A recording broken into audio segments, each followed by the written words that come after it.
We are live, friends and fans. Welcome in. I am Kelsey, Caber Tweets from Peace, Love, and Baseball, and I am joined today by Wesley McKinney of Validity and Sarah Ann from There Is Crying in Baseball. And we're going to do a fun little fan live broadcast of the game for you today.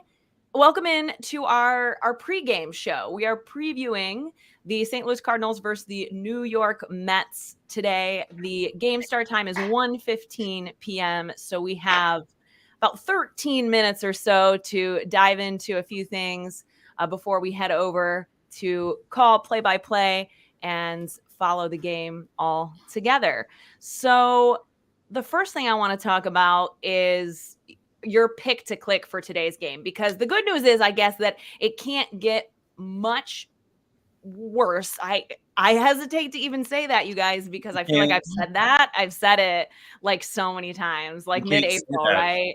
No. So yeah, I don't know that I can say that anymore, but this series has been particularly awful. Not a lot of fun to watch for us Cardinals fans. I think at this point in the season, the one hope that I had left was that maybe we would win more games than the Mets. And I'm still going to hold out hope for that. But this series has not given me a whole lot of hope. No. That being said, it is a new day. We've got Dakota Hudson versus Carlos Carrasco, and Hudson has been pretty solid lately. He is actually 4-0 on the season with a 4.03 ERA. His last start against the Athletics, he went 6.2 innings. He had 5 hits, 2 earned runs, 1 walk, which is great to see from him, and 3 strikeouts.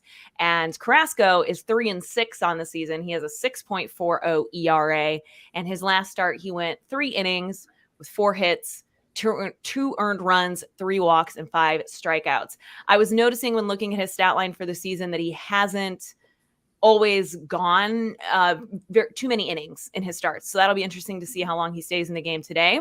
With Carrasco, on July 6th, he threw 8 scoreless innings, and since then he has had 0 quality starts. That's wild. Yeah, okay, that makes so much sense. From just looking at his stat line, I was like, what is going on? But yeah, we'll talk more about Carlos throughout the game today, obviously. But, it's a new day. Lineups are out. Looking at the lineup for the Cardinals, let's see. We've got Tommy Edman leading off today. He's playing second base. You never know where you're going to find him. Followed up by Alec Burleson in left field, Paul Goldschmidt in the 3 spot, Nolan Arenado. Then we've got Wilson Contreras, Jordan Walker, Lucan Baker, Richie Palacios, and our baby Mason Wynn batting last today. So from that starting lineup, Sarah, who is your pick to click for today's game? You know what? I'm feeling like this is going to be Mason's game. He had a slow couple games to start, but I think this is where it's going to start clicking and he's going to go off. All right. Yeah, I would love to see it. Wes, how about you? Who's your pick to click? We didn't coordinate this very well. Mason was going to be my click to pick, but honor of, hoping to get some more production today, I'm going to go say Lucan Baker. Let's get these baby birds flying, and we need to see some more of that production that we saw in the minors with him. So let's hope that he can start to get it rolling here today. Yeah, that's true. He hasn't made a lot of noise in his really few big league opportunities so far. So that would be really cool to see him have a day he's as still well. Getting used to it, still adjusting. Absolutely. Oh, yeah. And I mean, the lack of consistency for those guys and not knowing if they're going to play, where they're going to play, it's got to make the adjustment even more, just wild, not really knowing what to expect. Who's your pick to click, Kelsey? Well, speaking of, not really knowing what to expect, Alec Burleson is another one of those guys that just, he never knows where he's going to be on a given day, never knows if he's going to be starting or coming off the bench. And I feel like, especially a lot recently, he's been up with a lot of big opportunities and hasn't been able to make much happen. But he always, always, always gives you a really quality at bat. So I am hoping to see him get a break today.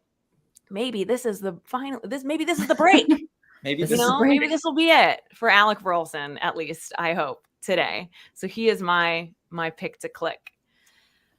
Okay, before we get to game time, we have a few hard-hitting headlines that I want to run down with you two. And I'm really interested to dig into this conversation because obviously there's been a lot of talk about the incident.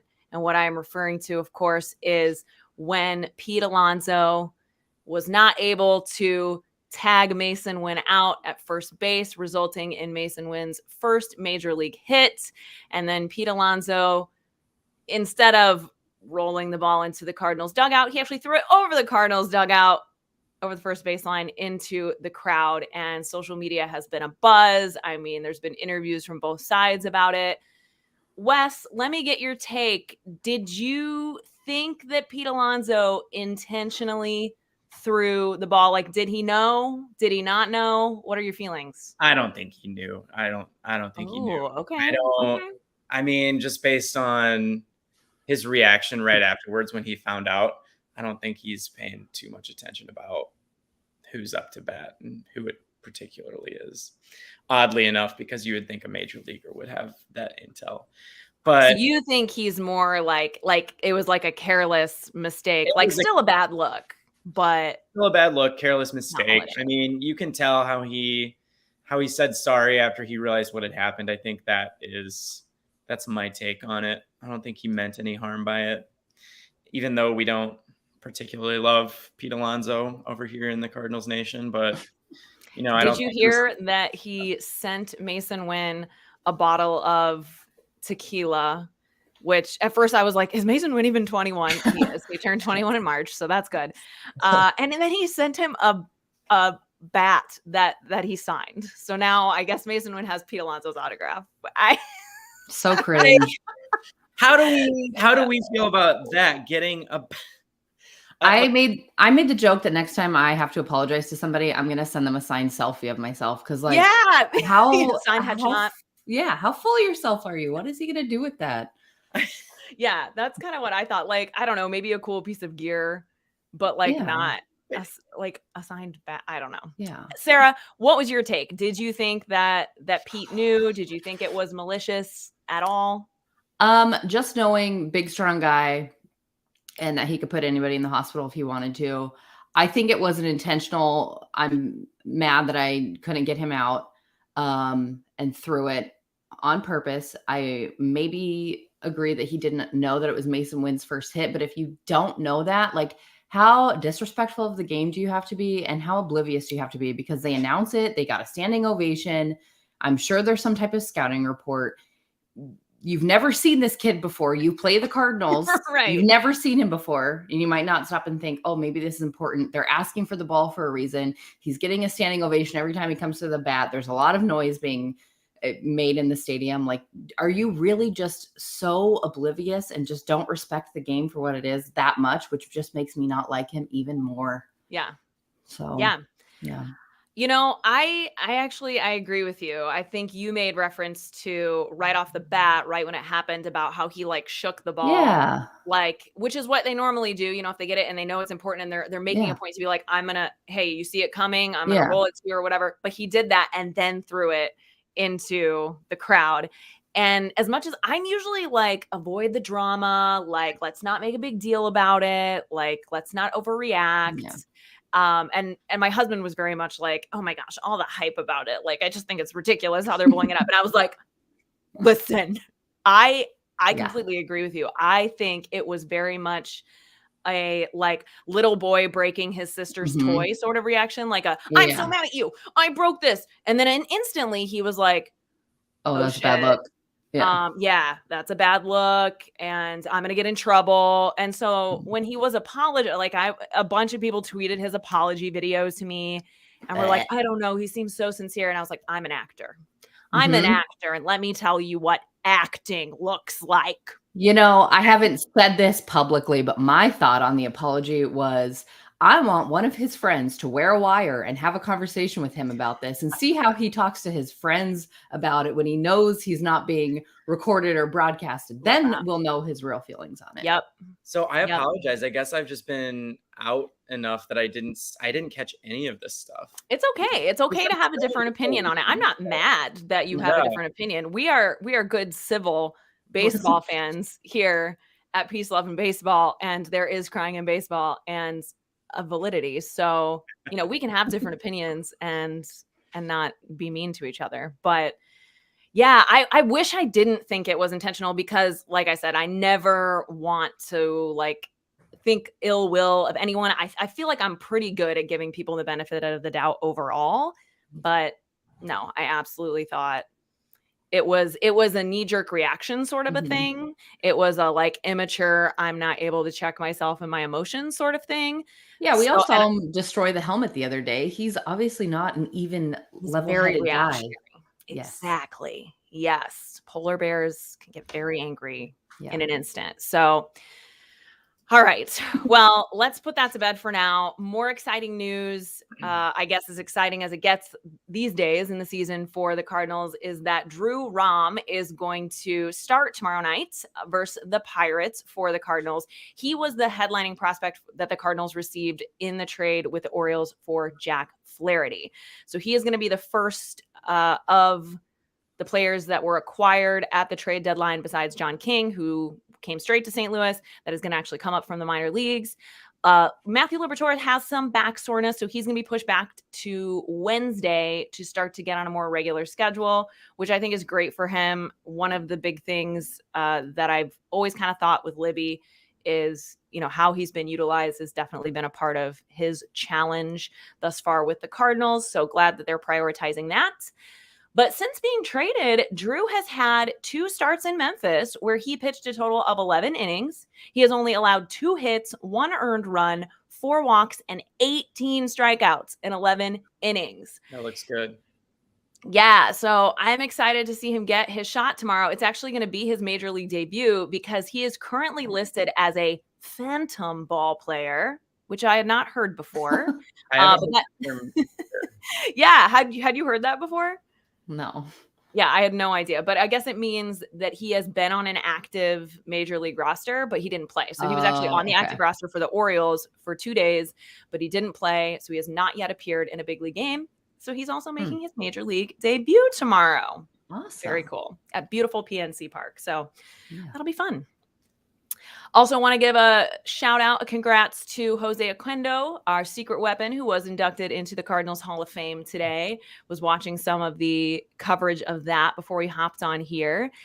And this is just a fun fact. When I was learning about Jose Oquendo, I didn't know that he managed a Team Puerto Rico in the World Baseball Classic in 2006 and 2009. Did y'all know that? That's news to me. Yeah. So, I mean, it makes sense that Yachty would be his predecessor, Absolutely.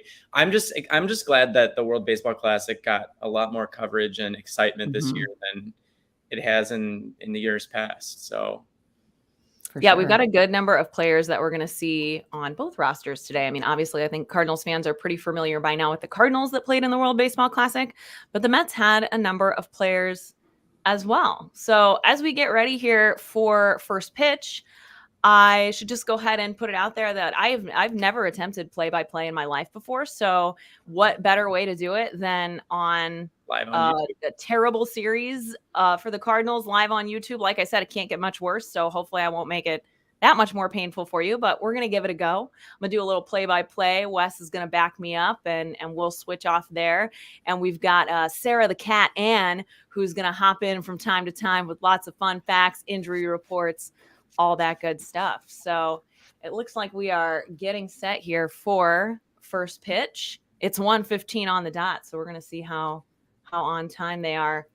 Man, it's got to be hot as hell in St. Louis right now. Does anybody have a current temperature reading in St. Louis? I can get my current temperature up here. I was just in St. Louis on Monday for the game, and it was the most gorgeous day. Yeah, it was beautiful. It is currently 95 degrees. They are under an excessive heat warning in St. Louis. The real feel is 118. Oh my goodness gracious. Sarah's like, yeah. I know that. Sarah's in Arizona. July. So. That's nothing to you. Yeah. Yeah.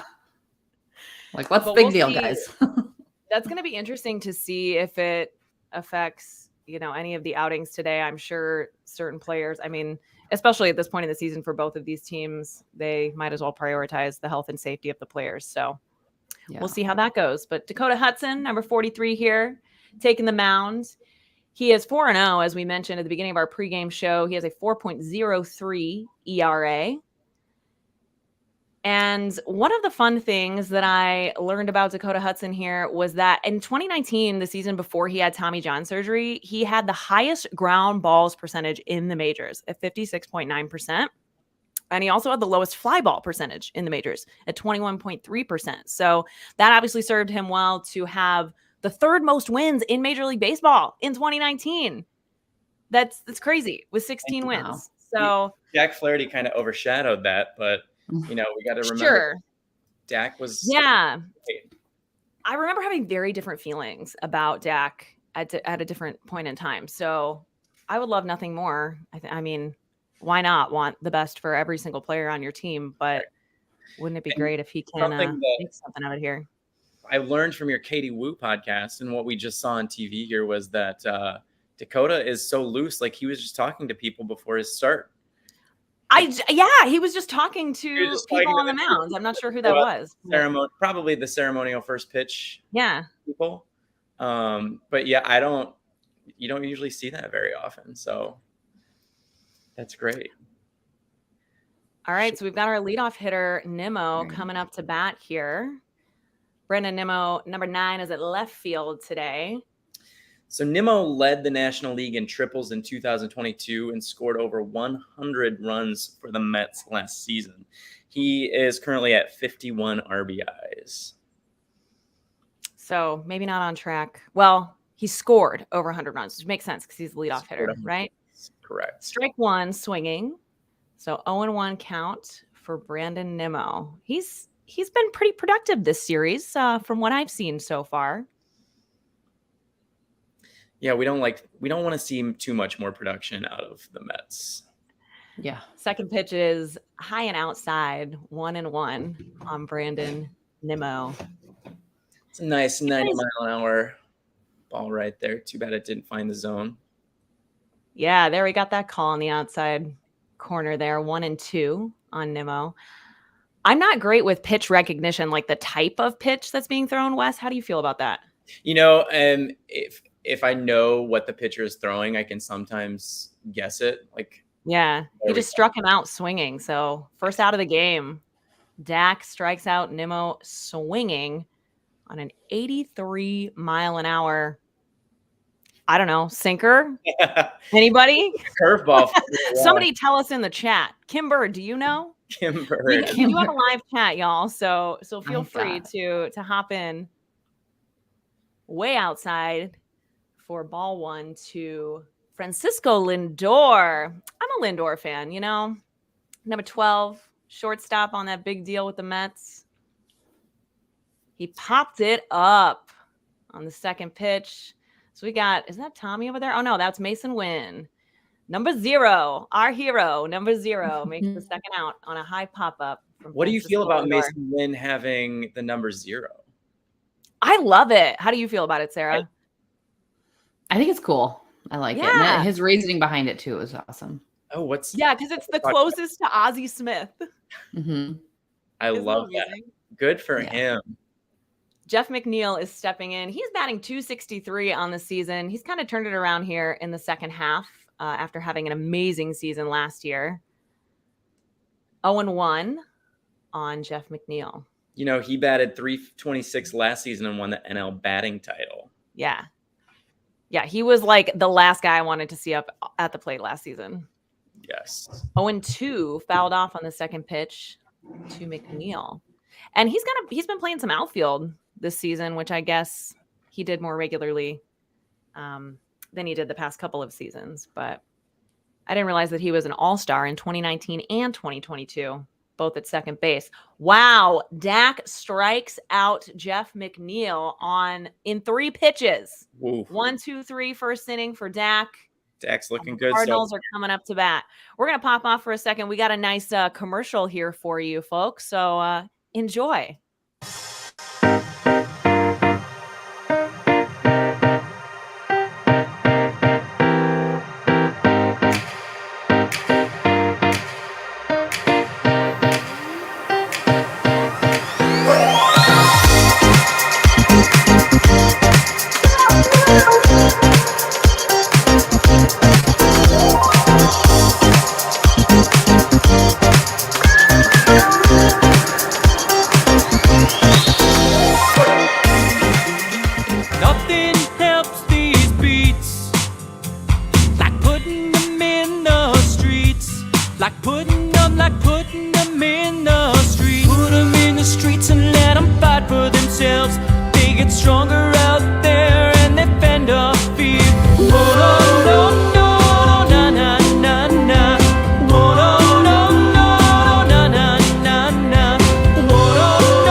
Ladies and gentlemen, please rise for the playing of our national anthem.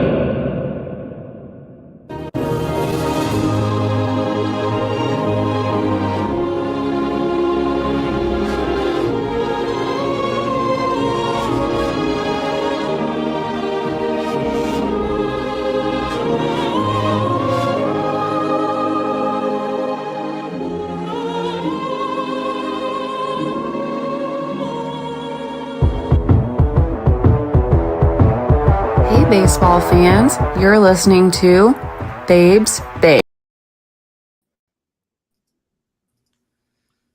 And we're back in the bottom of the first now. Cardinals coming up to bat. We've got Carlos Carrasco as your starting Carlos Carrasco as your starting pitcher for the New York Mets today. He's going to deliver the first pitch to Tommy Edman, number 19, starting at second base today. First pitch is called a strike, a little outside the zone there, but 0-1 on Tommy. We can have so many conversations about the great ball and strike calls that we're going to get to. Ooh, Tommy gets under the second pitch there and knocks in a single right over the second baseman's head into center field. Tommy is on first. The leadoff man is aboard. I was going to say about Carrasco. He was discovered by a baseball scout in Venezuela at age 16, which I thought was pretty crazy that he could throw, and he could throw 91 miles an hour at 16 years old. Can you imagine being able to throw 91 miles an hour? No, literally, I don't even think I can throw 9 miles an hour. You No. can throw 9. First pitch to Alec Burleson, who's in left field today, is a ball 1-0 on Burley. He's my pick to click today. Pick to click for... I'd take a Burley bomb right here. Right here. Let's do it. Ooh, Edman, Tommy 2 bags. He demands the second bag. Tommy Edman slides into second base. The ball gets away from, not sure who that was. McNeil at second, I believe. Oh no, Lindor covering second. Ball gets away into right field, and Tommy is now standing at second base. It is 2-0 on Alec Burleson. It's a good count for him because he has an 11.7 strikeout rate, which is there's a big swinging strike. Yeah, 3% in all of baseball. The top 3% in all of baseball. Isn't that wild? Crazy. That's how infrequently he strikes out. 2-1 on Alec Burleson.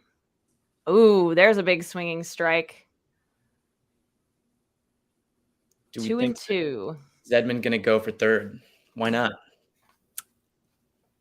I mean, I'm not sure what the read is, on Carrasco here. But he was off to the races right out of the gate there. High and outside, 88 miles an hour. It's 3-2 on Burleson. Burley is just that guy who always makes good contact. He's always hitting the ball hard, but he lucks out a lot. So I'm looking for a big hit from him today. And, you just want to really see him get Edman over to third right here.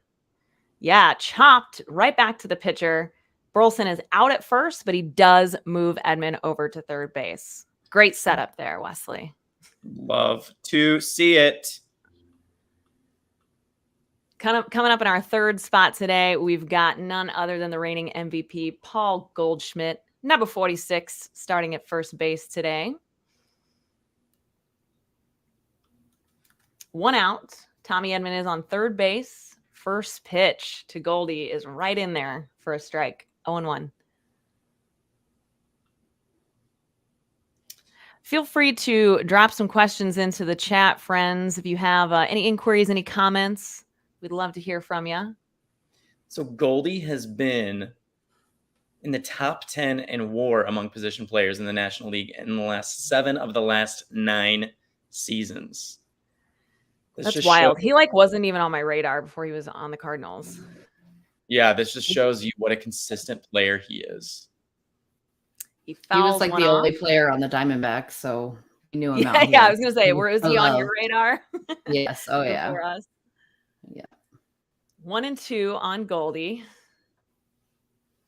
We've got to get this runner in from third base. That's high priority right now. Crucial. I'd take another productive out. Ooh, big swinging strikeout for Goldschmidt. His timing has been a little bit off lately, but he has been looking better this series and maybe the last. So we'll see if he can get back on track. But Nolan Arenado coming up. No need to get back on track. He's hot right now. Big solo home run yesterday. The highlight for the Cardinals offense in yesterday's game. Of course, you're going to see great offense from Nolan Arenado. I mean, he's won a Gold Glove in each of his first 10 seasons in the MLB. So, and he's the only infielder to do that, right? yes. I mean, who wins the Gold Glove every season? Nolan Arenado wins it. Nolan Arenado. That's who.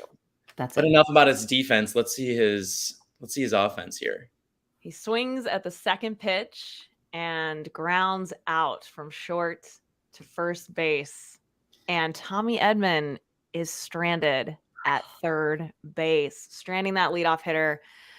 Oof, that's a rough one. We're going to roll back into our commercial, kids, but we'll see you for the second inning.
Wes, I'm going to bring us back in here a little early while we're still on commercial break because I forgot to get your key to the game, your validity key to the game. I mean, after just stranding that runner on third in the bottom of the first, I would love to hear your key to this game for the St. Louis Cardinals. Validity's key to this game or Wesley McKinney's key to this game brought to you by Validity. I think it's just going to be hits and runs. You know, we've kind of fallen flat these past 3 games, and you hate to see what just happened. You stranding a runner on third with only 1 out, and we got to get these runs across. That's all there is to it. So timely hits is the key to the game. Well, speaking of timeliness, Pete Alonso is stepping into the batter's box. Number 20 is first baseman for the Mets. Ooh, high and inside towards Pete. He did not dramatically fall to the ground, though. It is 1-0 on Pete Alonso. You know, right in there for a strike on pitch number 2, 1-1. We don't want to see it, but his home run yesterday was, mammoth. He reached 100 career home runs in 347 games and was the second fastest player behind Ryan Howard, who did it in 325 games. The guy can hit home runs. I'll give him that. Let's make sure we see this. 2-1 on Pete Alonso. Ooh, got that call right on the inside corner. 2-2. Nice pitch there by Dak. He really froze him. Sarah, we're going to go to you throughout this inning for some injury updates. As we know, are far and wide for the Cardinals. So defensively, they certainly look a little bit different than we are used to seeing them or would ideally be seeing them. But what do you got? How are our Newt's nuts, among other things? Any updates? Well, I did send him a text and I said, "Hey, Newt, how are your nuts?" And he just texted me back, "Who is this?" So I think they're okay. I mean, he's still alive and breathing, but he's still texting. That's good. He's still texting. I think that he's just getting extra rest right now. Dakota Hudson just struck out Pete Alonso. So love to see it. Stepping in now, we've got DH Daniel Vogelbach. Kelsey, what's your Another favorite guy. Vogelbach memory? My favorite? I don't have any particularly fond Daniel Vogelbach memories. Were we together when Daniel Vogelbach hit a grand slam against the Cardinals? Were you with me? I was golfing that day, and I I threw think I him was with my dad and my brother. out of the And golf he hit a grand slam when he was on the Brewers against the Cardinals. cart. At It was American like a Family go-ahead Field. grand slam. Yeah, it was. It was the walk-off. It was the walk-off Yeah. grand slam. Yeah. Yeah, it was awful, Devastation. and it was awful to be there. But I mean, it was great to be there because it's baseball. But 2-1 on Vogelbach. Let's see if we can get even in the count again. Ooh, did he go? A little check swing. He did. 2-2 on Vogelbach. He knew he went. He knew. Did you know that he was drafted by the Cubs, you guys? I had no idea. I didn't know. He only played in the minors for the Cubs, but yeah, I had no idea. Another little check swing. He did not I go. forget where he's been. Was he on the Pirates too? He was on the Pirates. He was on the The Brewers. Brewers and the Mets. He actually found success initially with the Mariners, which is when he was an Oh. all-star in 2019. Okay. He wasn't really on our radar until he was in the Central Division because Yeah. that's when he was making. Well, us it big. makes sense because I think he's primarily a DH. So He is. He's one of the only players that you'll see on a major league roster right now that is exclusively listed as a DH. yeah. I totally missed what happened with Vogelbach there. He Did anybody struck see out. it? I Kept know. swinging. He struck out. He struck out swinging. We've got Ah. 4 Dakota Hudson strikeouts right now. 4 Dakota Hudson strikeouts, I'll and take we're it. only an inning and 2/3 in. Love to see. What?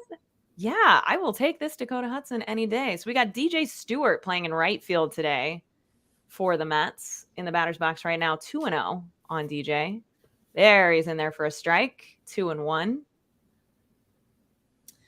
DJ was the first round draft pick for the Orioles in 2015 after playing college baseball for the Florida State Seminoles. Oh. Did you know that? I did not know. Something tells Oh, me. big swing from DJ out in center field. Oh, an amazing catch out there by Richie Palacios.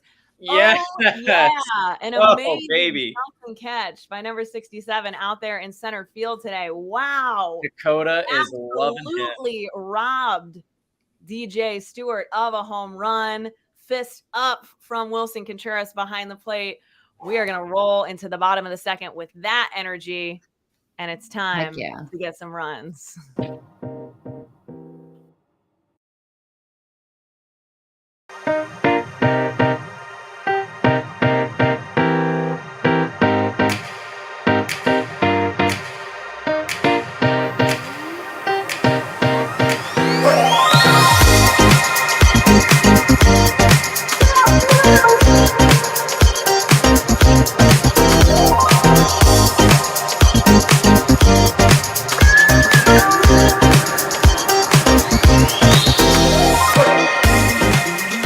Nothing helps these beats like putting them in the streets, like putting them in the streets. Put them in the streets and let them fight for themselves.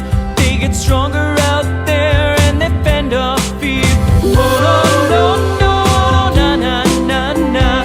Oh no, no, no, na na na na. Oh no, no, no, na na na na. Ladies and gentlemen, please rise for the playing of our national anthem.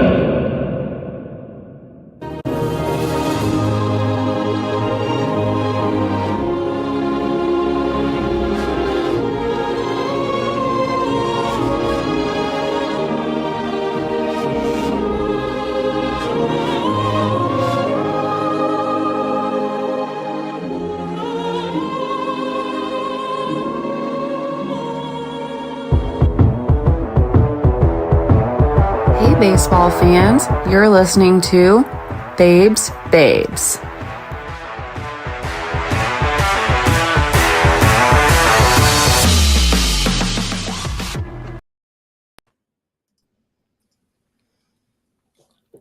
All right, heading to the bottom of the second, we've got our catcher number 40, Wilson Contreras, coming up.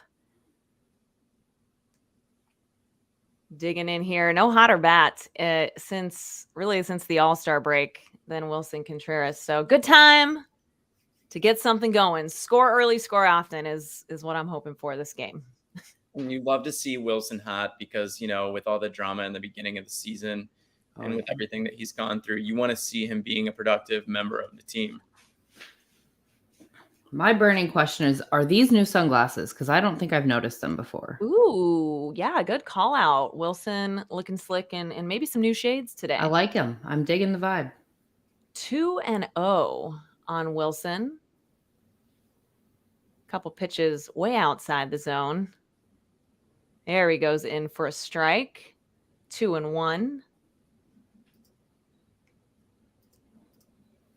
If Wilson plays in 500 or more games throughout his contract with the Cardinals over the next 5 years, he will be the first player in MLB history to play over 500 plus games for both the Cubs and the Cardinals.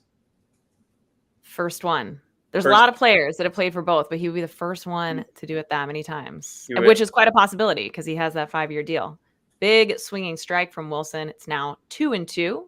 He takes one low, very low. Now for a full count, 3-2 on Wilson Contreras. What do you think the outcome of this at bat is, K-Bird? I think he's going to get on base. I'm feeling really good about it. His focus is just getting on base, and that I think is a big part of his success. Is that he's not trying to do too much, if you will. It is not meant to be, as Chip Carey would say right now, because he grounds out to the shortstop and is thrown out at first base for the first out. Yeah, replay of that amazing catch. No one was more excited than Richie Palacios to have made that catch. But a great moment for the team to get some good vibes, some good energy going, as Jordan Walker is going to step into the batter's box for his first at-bat of the afternoon. Our right fielder today. Very inside on Jordan Walker for the first pitch. 1-0. Brushing him off the plate there. Yeah, he was doing a matrix jump back there. Big swinging strike. 1-1 now on Jordan Walker. And I would be remiss to not invite our listeners to join in on the chat here. If you have any burning questions about this game, about life in general, go ahead and throw these questions in the chat. I've seen Kim Bird has already joined us in the chat. Kim Bird is here. Is it? Oh, Jordan Walker flies out with a great diving catch made by Rafael Ortega out there in center field today for the Mets. Very nice sliding catch. Whew. Couple of web gems already in this game. Now it's just a Jordan matter Walker of is the second out. Who's going to finish it off. Got all these web gems. Who's going to win the game? Exactly. We've got Luke and Baker stepping in as the DH today. See if he can get something going as Wes's pick to click today. Outside for ball 1-1 on Luke and Baker. Yeah, you'd love to see Luke and Baker get hot because he was breaking in the minor leagues, and that just hasn't translated well yet. Yet being the key word. Yet. Just needs enough opportunities to settle in here and see that what he's doing, it's the same game, different place. There he goes. He loops that one right into center field for a nice base hit. Way to get under it there, Lucan. And he is standing at first base. Lucan is like a massive dude, but then you listen to him talk. He has the most gentle voice and demeanor. It's so opposite of what you would expect from his physical appearance. That's what I feel. Yeah, you go ahead, Wes. Jordan Walker too. I mean, listen to him talk. He just sounds like a child. He kind of is.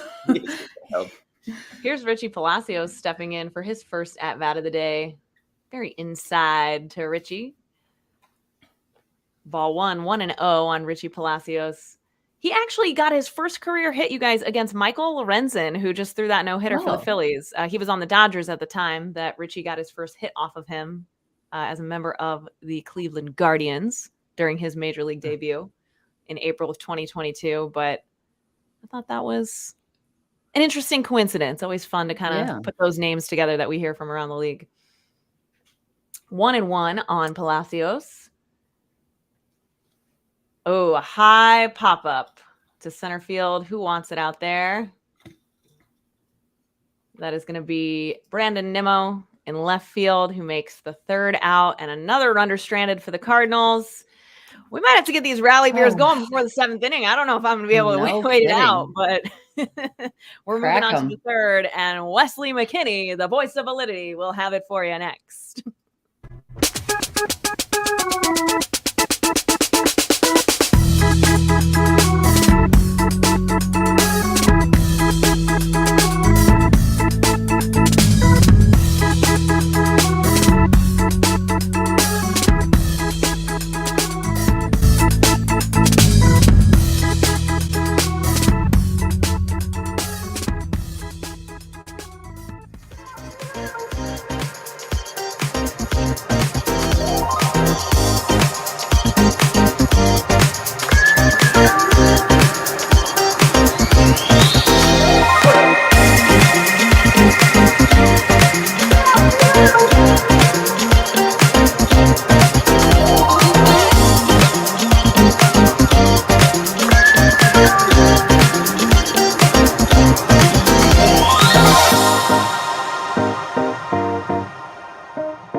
Heading into the third inning here, before we jump in and Omar Narvaez comes up to bat. Sarah, you want to give us a little update on DC3, Dylan Carlson? What's going on with him? Dylan is currently trying to make his decision on whether or not he is going to have ankle surgery to kind of nip this in the bud finally and get him back on the field and healthy, which would end his season. But let's be honest, the season's already over. So I think he should do it if it gets him healthy and on the field for 2024. And Norm, he obviously has some low back issues from carrying the weight of this team offensively. So he is also resting that, which again, the season's over. So might as well get these guys some rest and focus on 2024. Absolutely. Thank you, Sarah. Hudson is over here quickly with a 2-1 count. And what I like to see here, Kelsey, is he's only thrown 26 pitches through 3 innings, through 2. Exactly. Yeah, very efficient so far. Being efficient. Narvaez, thankfully, that lands foul. So he's got him at a 2-2 count. And I do, yes, I do think that we are I'm a little behind. On Actually, you're ahead of us right now. Oh, is it ahead? You're ahead of me anyway. I think I'm synced with you. So. No, this is the beauty of doing this from the television set. Narvaez is actually the backup catcher for the Mets. I was looking into him because I know Francisco Alvarez is definitely going to get some Rookie of the Year votes. He's their primary catcher this year. But Narvaez, solid backup catcher for the Mets. He did spend about 8 weeks or so on the injured list in June with a strain to his left calf earlier this season. He also hit his first big league home run as a member of the Chicago White Sox back when he came up in 2016 on September 30th on his dad's birthday. So I thought that was really fun. Oh, well, good fun moment for Narvaez. Hudson gets himself to his first bit of trouble here as he walks Omar Narvaez. No worries, though, because I think that first walk of the game. Rafael Ortega to ground into a double play. We got a shot of fans from across the street there at the condo complex. Oh yeah, they're probably staying cool up there in the pool today. Pool today for sure. Oh yeah. Oh, that is the spot to be. That is a bucket list item. I want to watch a game from that pool someday. Hell yeah. Okay, the next broadcast, we're broadcasting from the rooftop, One Cardinal Way. Chip, invite us over.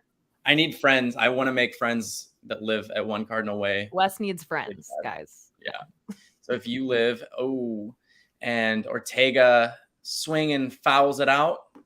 Hudson's got a 1-1 count on Ortega. Ooh, Ortega's doing the little body roll tuck in the pelvis thing. I don't like to see that. Is that because of a batting stance or just you don't want to see?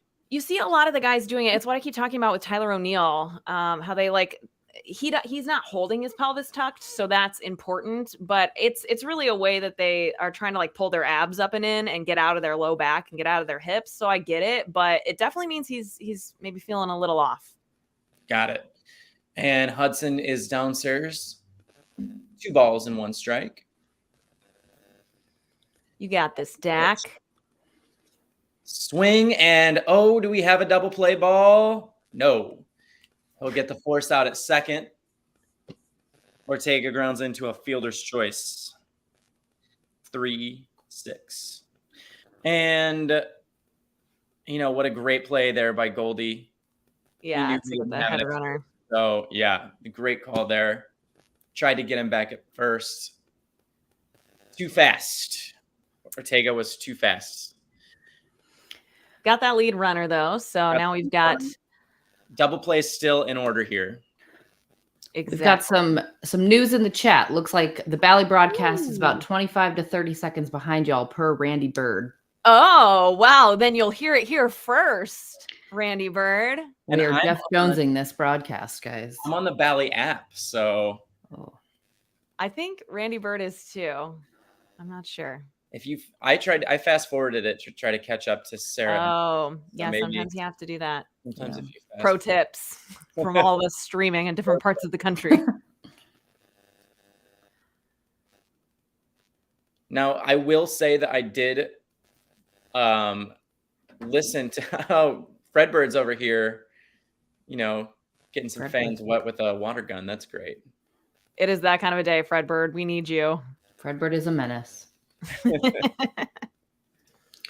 I did look up how to pronounce Arouse's name, and I think that is how it is supposed to be pronounced. Arouse. Arouse. Okay, arouse. Yeah. I kind of wish he was on our team. I like that name. Yeah. Spicy. Swing and a miss, and it's 2-1 on Arouse. He's batting 105 on the season. All right. Good chance for a big out then here for Dak. Yeah, I think we get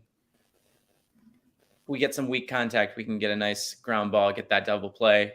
99-99 to Cardinals care. Exactly. And it sneaks through.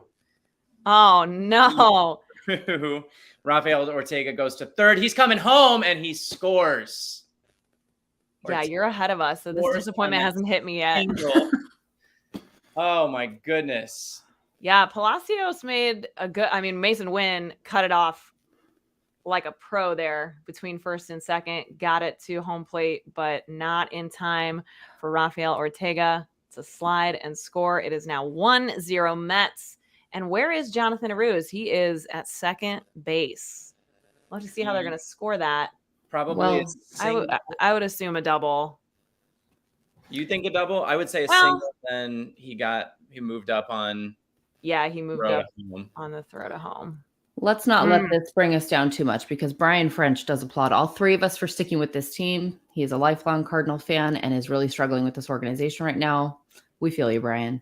We feel you, Brian. Thanks for sticking with us and hanging out today. Even if this score sticks, we're still going to have some fun. Yeah, a little bit something different. And that's what we're all looking for this season is a different way to enjoy the game because it is so different. And here we go. Nemo has popped up to the left fielder, Alec Burleson. And there is out number 2, folks. I like how you just called him Nemo, like Finding Nemo. It's Nemo, right? I don't know, but I like calling him Brandon Finding Nemo. I'm going to bring the Mike Shannonisms back where I don't care about the players. I love that. Pronunciation of their names whatsoever. We've got Akira O'Connor, excited to be watching number 0 for the first time. We're right there with you. I think we all are. Yeah. Akira is in the UK. So he was actually on the Talking About Birds podcast. He did an episode where he talked about his London series experience. That was really awesome. So thanks for joining us, Akira. Yes. Thanks for being here. Thank you. Yeah. So Second time through the lineup. Here's Francisco Lindor. We've got Arouse on second base. Lindor up to bat. 1-0 count from Hudson. That Just was need that final out here. strike 2. Strike 1, excuse me. And Yeah, I don't know how I like this, you being ahead of us. 'Cause I'm like, when it's something good, I'm like, oh, good. Okay, cool. Would we say Get it's on about board with 10 that. seconds or? Yeah, it's Yeah. that at most. We're very close, but Okay. like you're saying it, and then I'm like, oh, he knew it was gonna happen. It's in the future. I will go back then. Okay. I hit 10 seconds behind. And the batter, Lindor, just took a timeout. Yeah, time is called.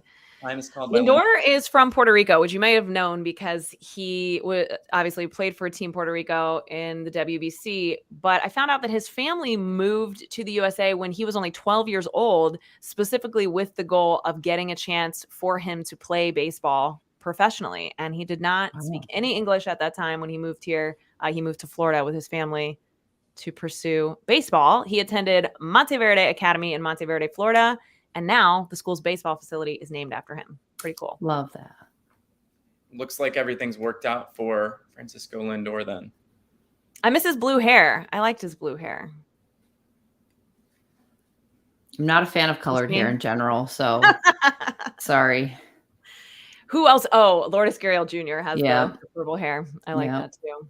Hudson's got him at a 1-2 count. Let's see if he can finish him off here. I think only certain people can pull off colored hair, Sarah. And but I'm not one of them, so maybe that's why I have an have you ever aversion to tried? it. No, probably not. I think I tried with Kool-Aid as a child, but that I didn't tried the old Kool-Aid trick. yeah. I didn't know that was a thing. I never heard of that. Yeah. You make Lemon juice. Yeah. Do you like Kool-Aid and water or something and Lindor spray it in your hair? Oh, ropes it down the right field line and foul just by ooh. Yeah, now I think we're pretty in sync. Yeah. 2-2 on Lindor, where you are, Wes. on Lindor. Great. Can Hudson throw the pitch to get out of this jam that he's made? Hudson is at 44 pitches, I'd like to point out right now. Lucky number 44. Great time to get out of the inning at 45. Here we go. Hudson's pitch. And a swing and a miss. Beautiful. Ooh, got him down on a knee to strike him out. Way to come back around to dominate it for Hudson. It's the We are middle of the headed. third. We're going to go to commercial break. We'll see you in the bottom. Let's go.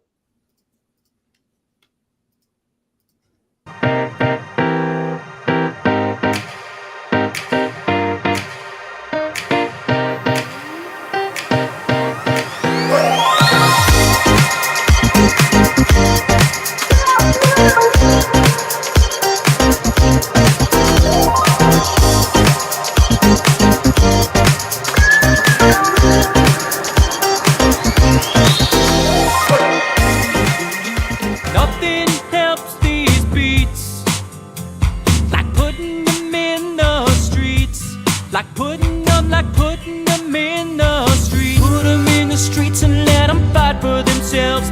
They get stronger out there and they fend off fear. Oh, no, no, no, na, na, na, na. Oh, no, no, no, na, na, na, na. Oh, no, no, no, na, na, na, na. Ladies and gentlemen, please rise for the playing of our national anthem.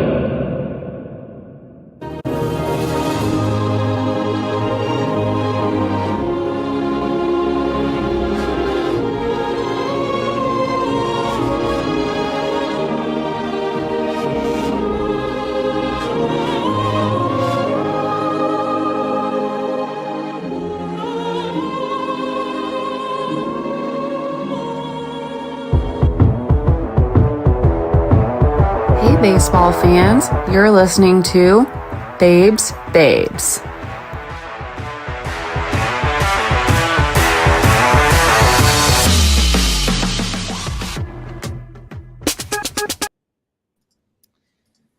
Welcome back to the bottom of the third inning where Richie Palacios will lead us off. You know, Kelsey, I just got a text from Derek Pitzer, Illinois dad. He's reporting live from Busch Stadium where it feels like the surface of the sun, he says.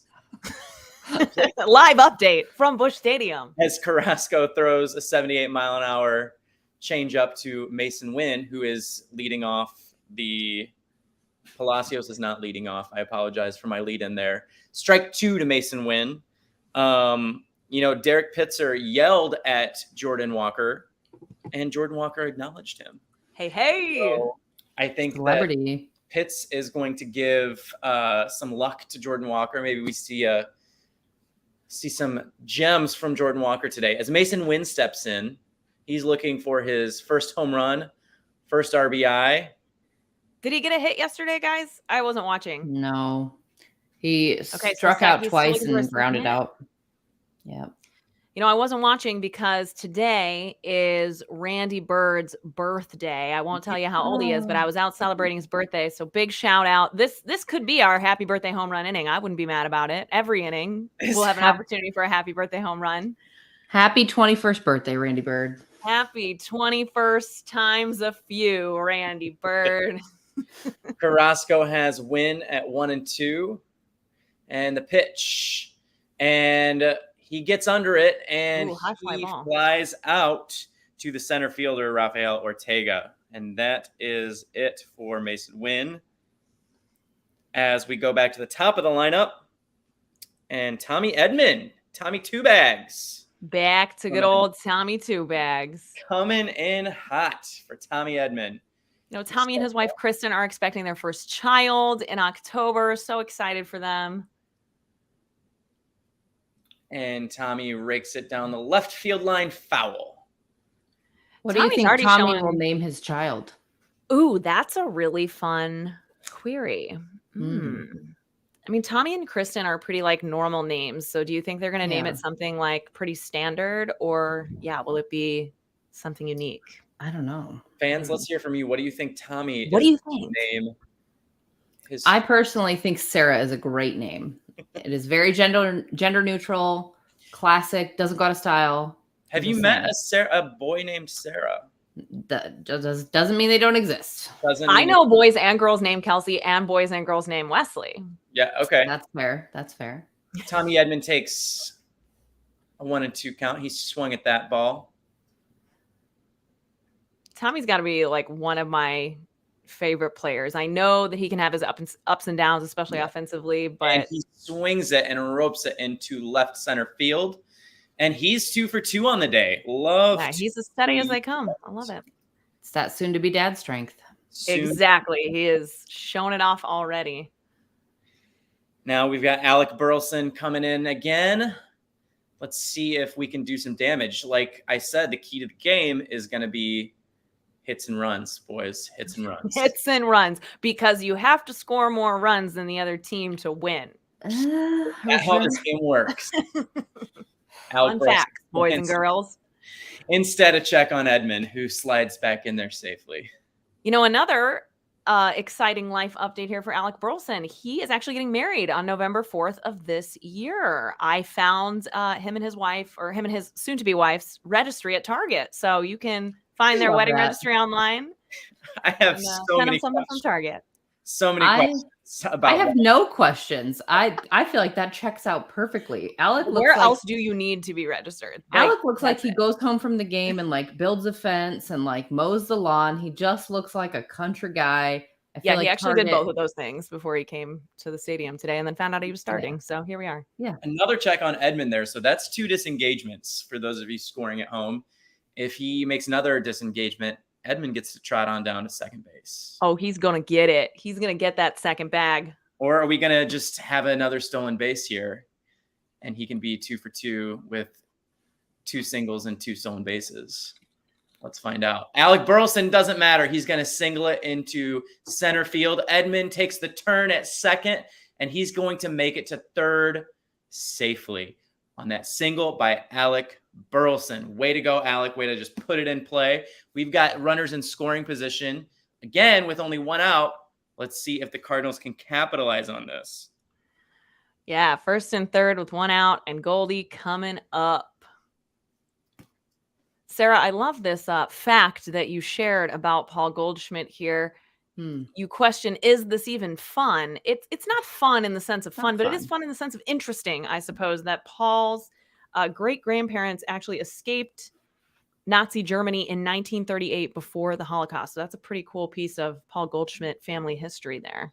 And his great-grandfather is who he is named after. His great-grandfather was also named Paul. Oh, Yes. and you're going to name your firstborn child And my Paul. firstborn Well, maybe. child. We'll see. If We'll see I what he have does one. today. Yeah.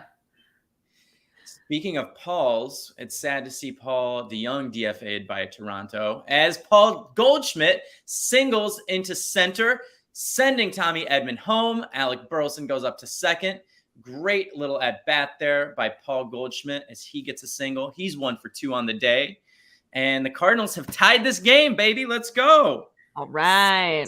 Singles day at the ballpark. You love to Singles see it. day at the ballpark. I feel seen. You know, it's hot enough at the ballpark that I think the singles wanted to stay home today. That's fair. Yeah, I wouldn't be picking anybody up in 118-degree heat. No. Only Maybe that's just me. Cardinal way. Yeah, maybe up at the pool. Yeah. Here comes Nolan Arenado. Nolan Arenado last grounded out to the shortstop. Let's see. Nolan Arenado, this is such a fun fact I found on a Fangirl Sports Network.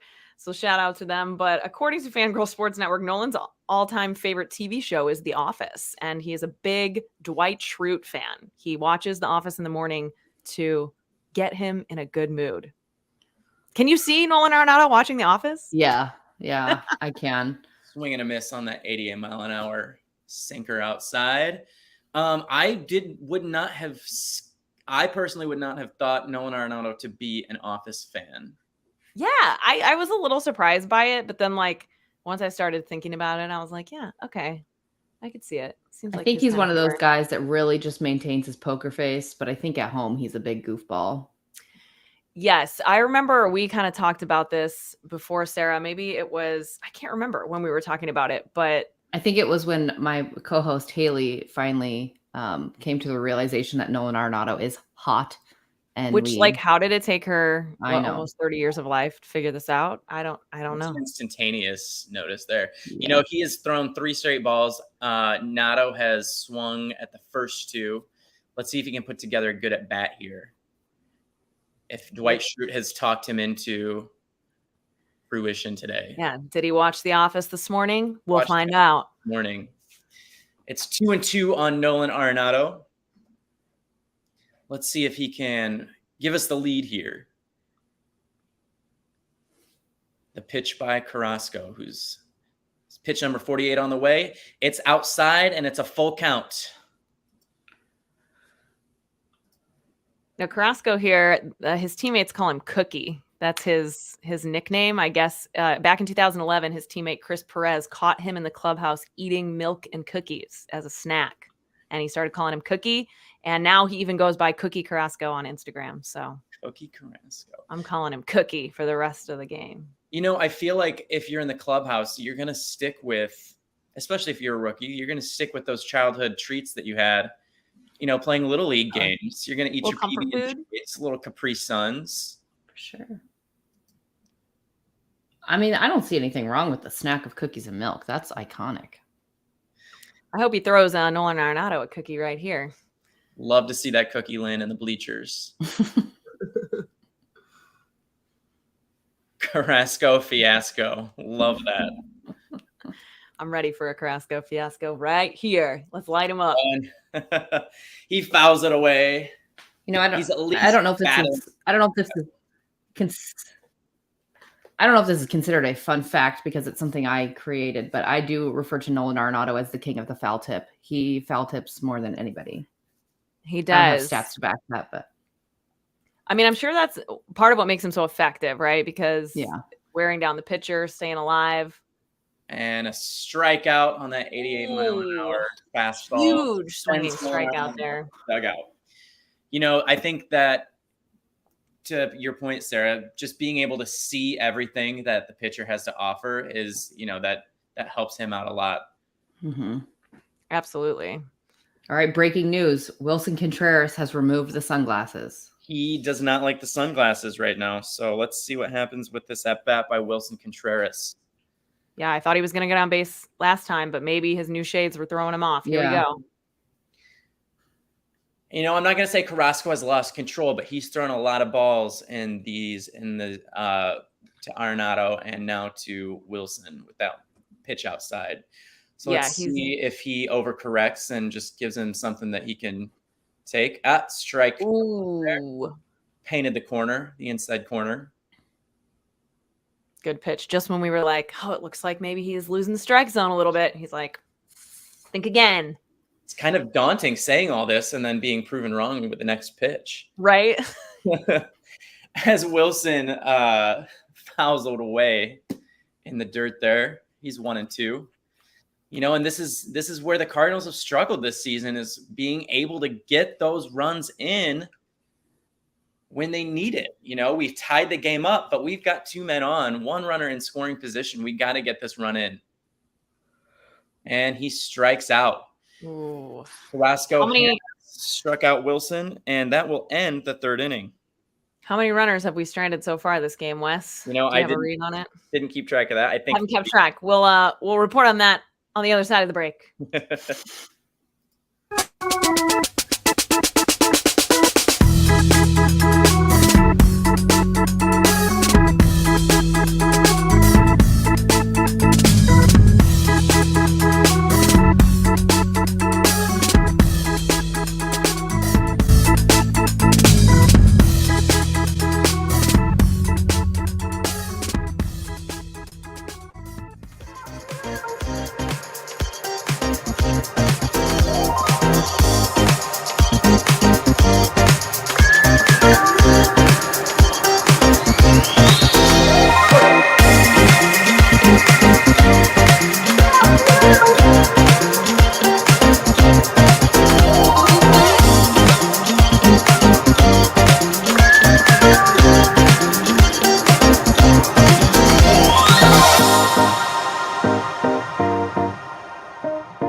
Adding us back in because I found out we stranded 5 runners. 1 for 6 was runners in scoring position. Seems like more. Feels like more, but I guess it's still early, right? You know, how many runners over under? What are we thinking? How many runners are we gonna strand today? I don't want to make that kind of a prediction. Let's stay positive. Way too much baseball left. I'm going with the classic Mean Girls of it does exist. We lost you there for a second, Sarah. What'd you say? Uh-oh. So I'm going with the classic Mean Girls quote of the limit does not exist of runners that we will leave stranded. Not feeling too hot about it. No. You know, I am delusional, but I am realistic, apparently. Jim the Cat Hayes, not to be confused with Sarah the Cat Ann here on our broadcast, is now chatting with Tony La Russa. Good to see him doing well and healthy back out at a ballpark today for the Cardinals Hall of Fame ceremonies. I guess now's a great time to mention that I ran into Tony La Russa. Oh, yeah.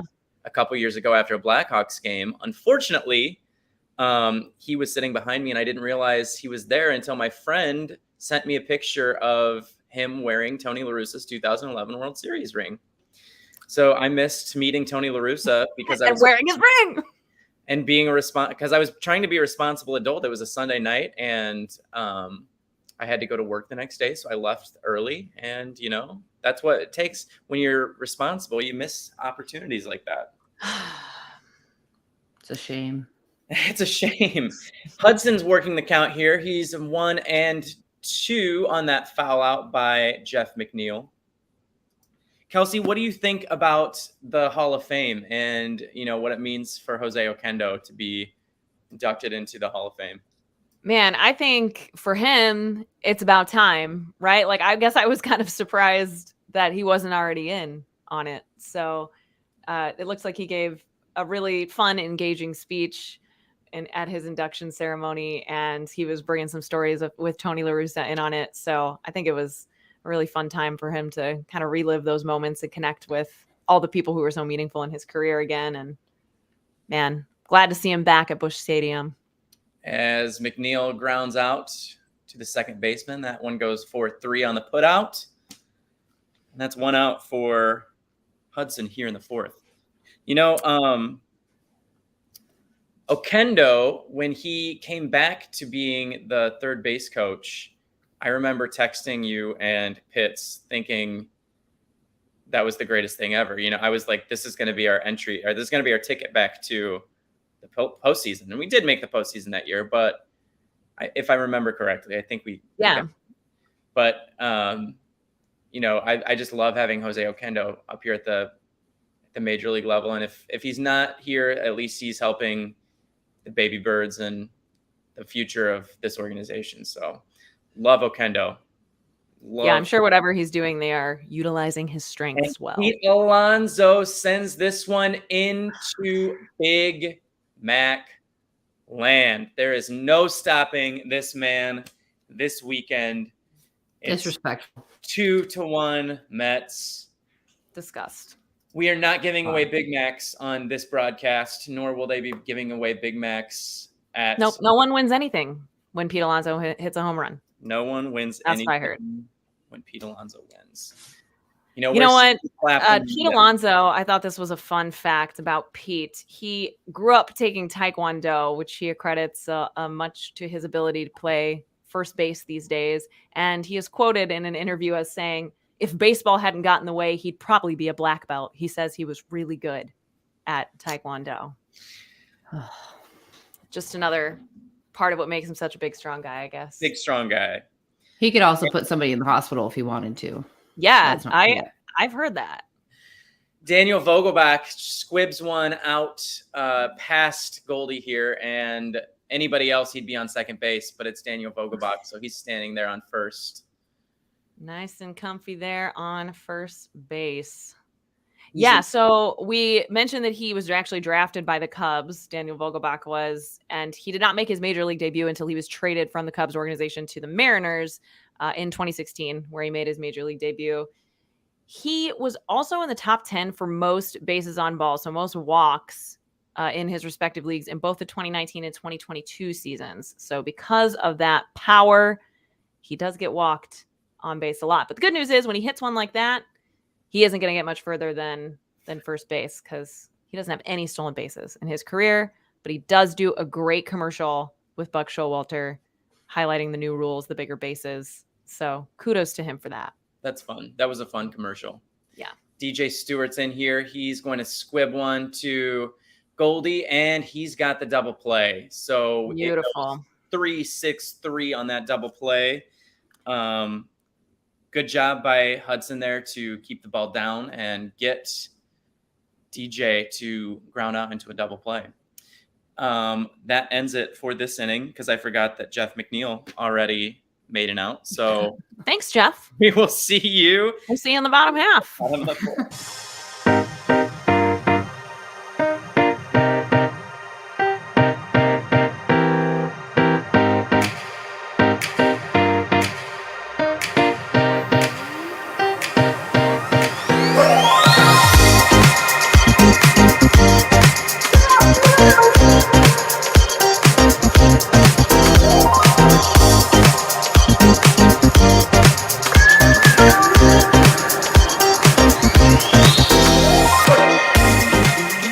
Nothing helps these beats like putting them in the streets, like putting them in the streets. Put them in the streets and let them fight for themselves. They get stronger out there and they fend off fear. Oh, no, no, no, na, na, na, na. Oh, no, no, no, na, na, na, na. Oh, no, no, no, na, na, na. Ladies and gentlemen, please rise for the playing of our national anthem.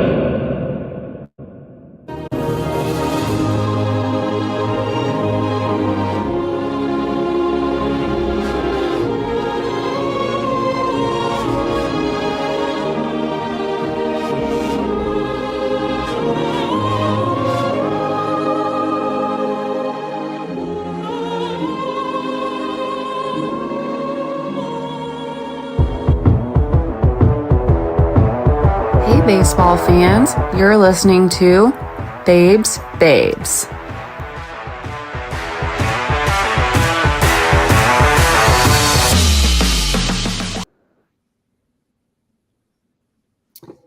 My broadcast has sometimes my TV likes to just turn off there. So Oh, come in. no. Jordan Walker's stepping in. Can you see him? I will in a second here. There we go. Now Jordan Walker's up. Kelsey, remind you, I don't believe you ever gave us your pick to click today. Oh, I did. It was Alec Burleson, and he got a base hit. He did his part, but he got left. So on Sarah base and I, too. we need our picks to click to come through here. Jordan Walker is with an 0-1 count, and he ropes that into left field. He was not my Nice pick to base click, hit there. but now he is. I think I'm gonna steal Jordan Walker there.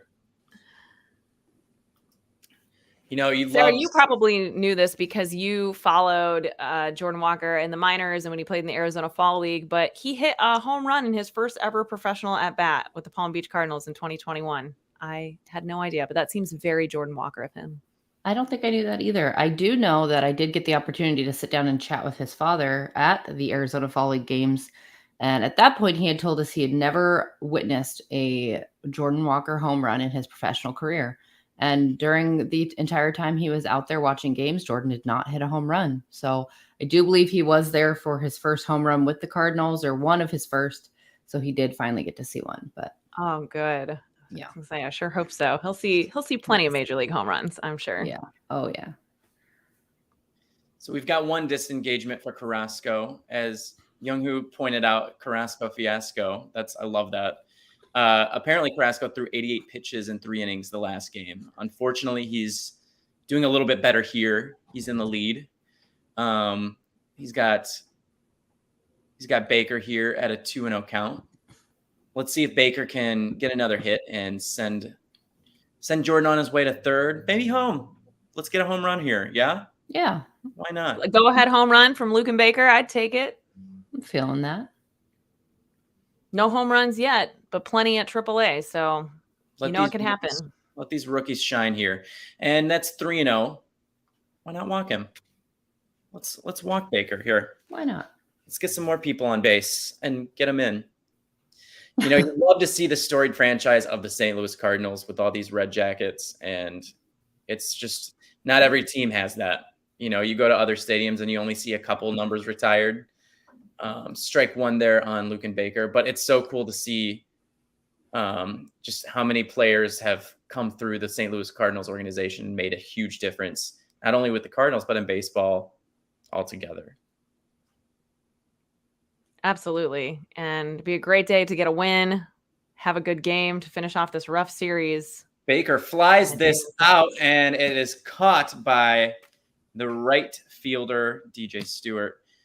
Unfortunately, cannot advance Jordan Walker there. Yeah. And that fly out to right. The in comes Richie Palacios. Richie Palacios, who has made that great steal of a home run catch in the first innings, or in the second inning, I guess, to really get us going there. Great play by He Richie can there. get something going on the other side as well. Sometimes those are the plays that spark the offense that you need. Let's see if he can get it going here. He flew out to left field last time as he hits one high in the air, and back goes the center fielder, and he makes that catch. So quickly 2 outs here for the Cardinals in the bottom of the 4th, with Jordan Walker still standing on first base. It is the bottom of the lineup with Mason Wynn. Mason Wynn's looking for his first home run, his first RBI. Drive in his bestie. Let's do it. Let's This go is here. Sarah's pick to click today. Could be his time. We love a good 2-out rally. And how old is Mason Wynn? You said he's 21 now, right? 21. Yep. He's 21. He's like 2 months older than Jordan Walker. They're pretty close in age. Yep. Well, you know, we're going to be seeing these guys around Busch Stadium for a really long time. And if everything goes according to plan. Oh, there's Jim Edmonds. There's Jim Edmonds. Fortunately, he's doing his due diligence as a Cardinals Hall of Famer today, down on the field, not in the broadcast booth. But you wouldn't know because you're listening to us. Thank I just you got for a that. text from Jim Edmonds telling me I'm doing How hot he is in that red jacket down there. He said we're Jeez. doing a pretty good job here on YouTube. Thanks, What a nice Jim. guy. Thanks for listening. Carrasco here has win at an 0-1 count as the pitch clock ticks down, and it is strike 2. There was some good movement on that ball there. Yeah, Carrasco had 65 pitches. And in the chat, we actually have Mr. Lee here who pointed out that Carrasco threw 88 pitches in 3 innings in his last start. So he's certainly evened out a bit here. Against who else but the 2023 Cardinals could make him look good. He could absolutely, as Mason Wynn chops this over to the third baseman, it's a fair ball, but the speed of Mason Wynn cannot compete with that throw by Jonathan Arauz. So we've got runners on first and second with 2 out on that Mason Wynn infield single. I'm going to mark that as an infield single right there.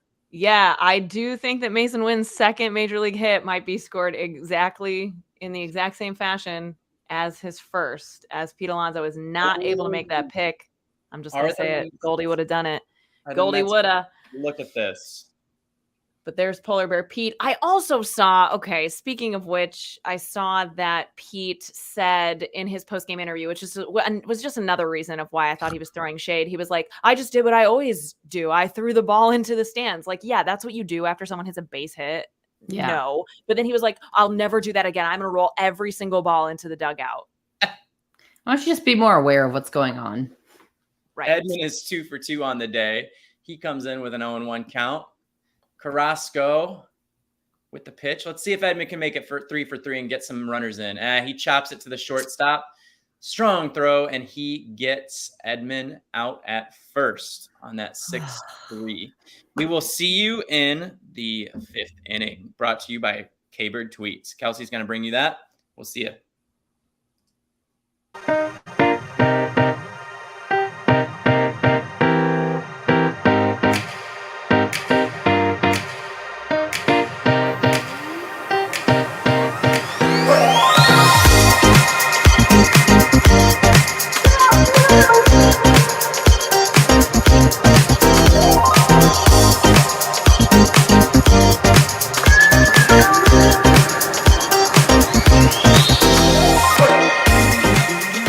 Nothing helps these beats like putting them in the streets, like putting them in the streets. Put them in the streets and let them fight for themselves.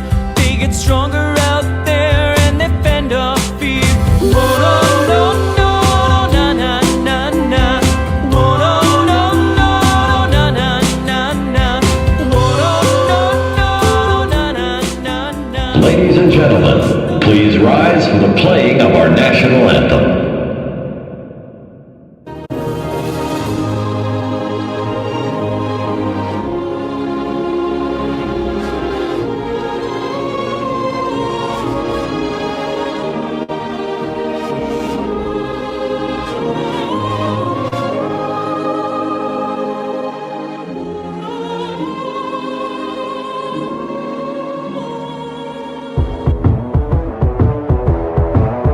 Hey, baseball fans, you're listening to Babes.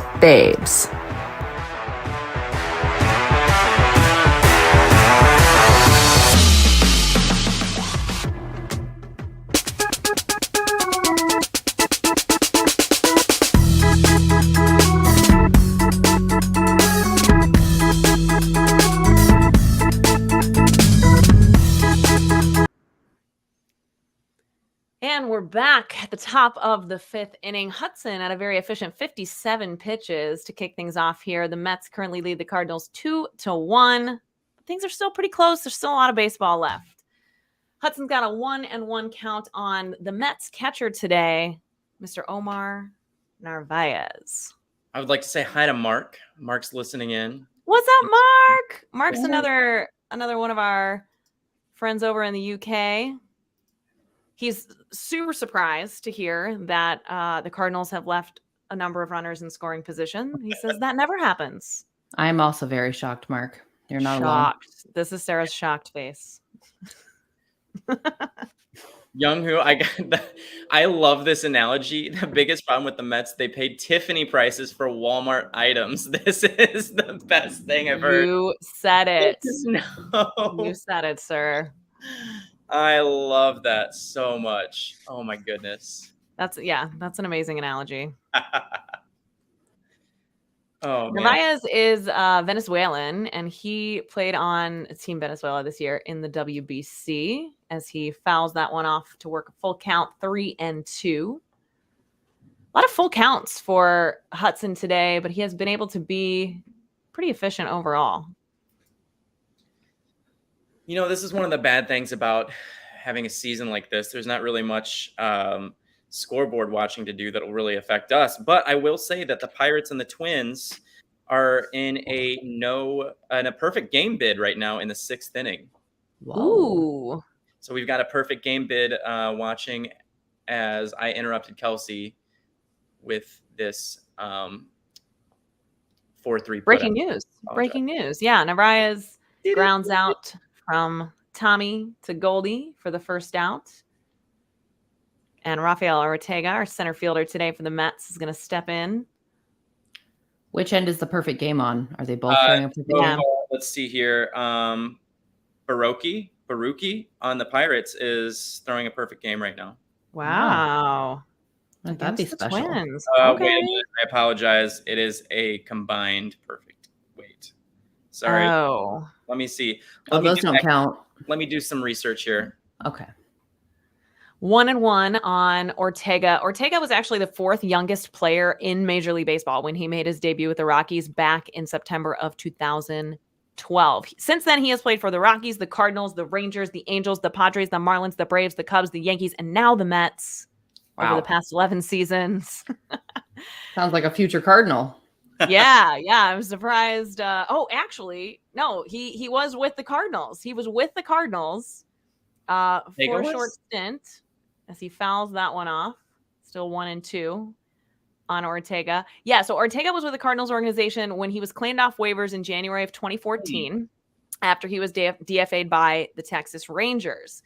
He was with AA Springfield in 2014, and he spent 2015 with the Memphis Redbirds before he elected free agency. So that's where I think a lot of times these players get lost, is when they actually hit free agency or they get the opportunity to elect for free agency and they're still in the minor league system. Yeah. And so he signed with the Angels organization then in 2015. So yeah, that's why we never saw him up here.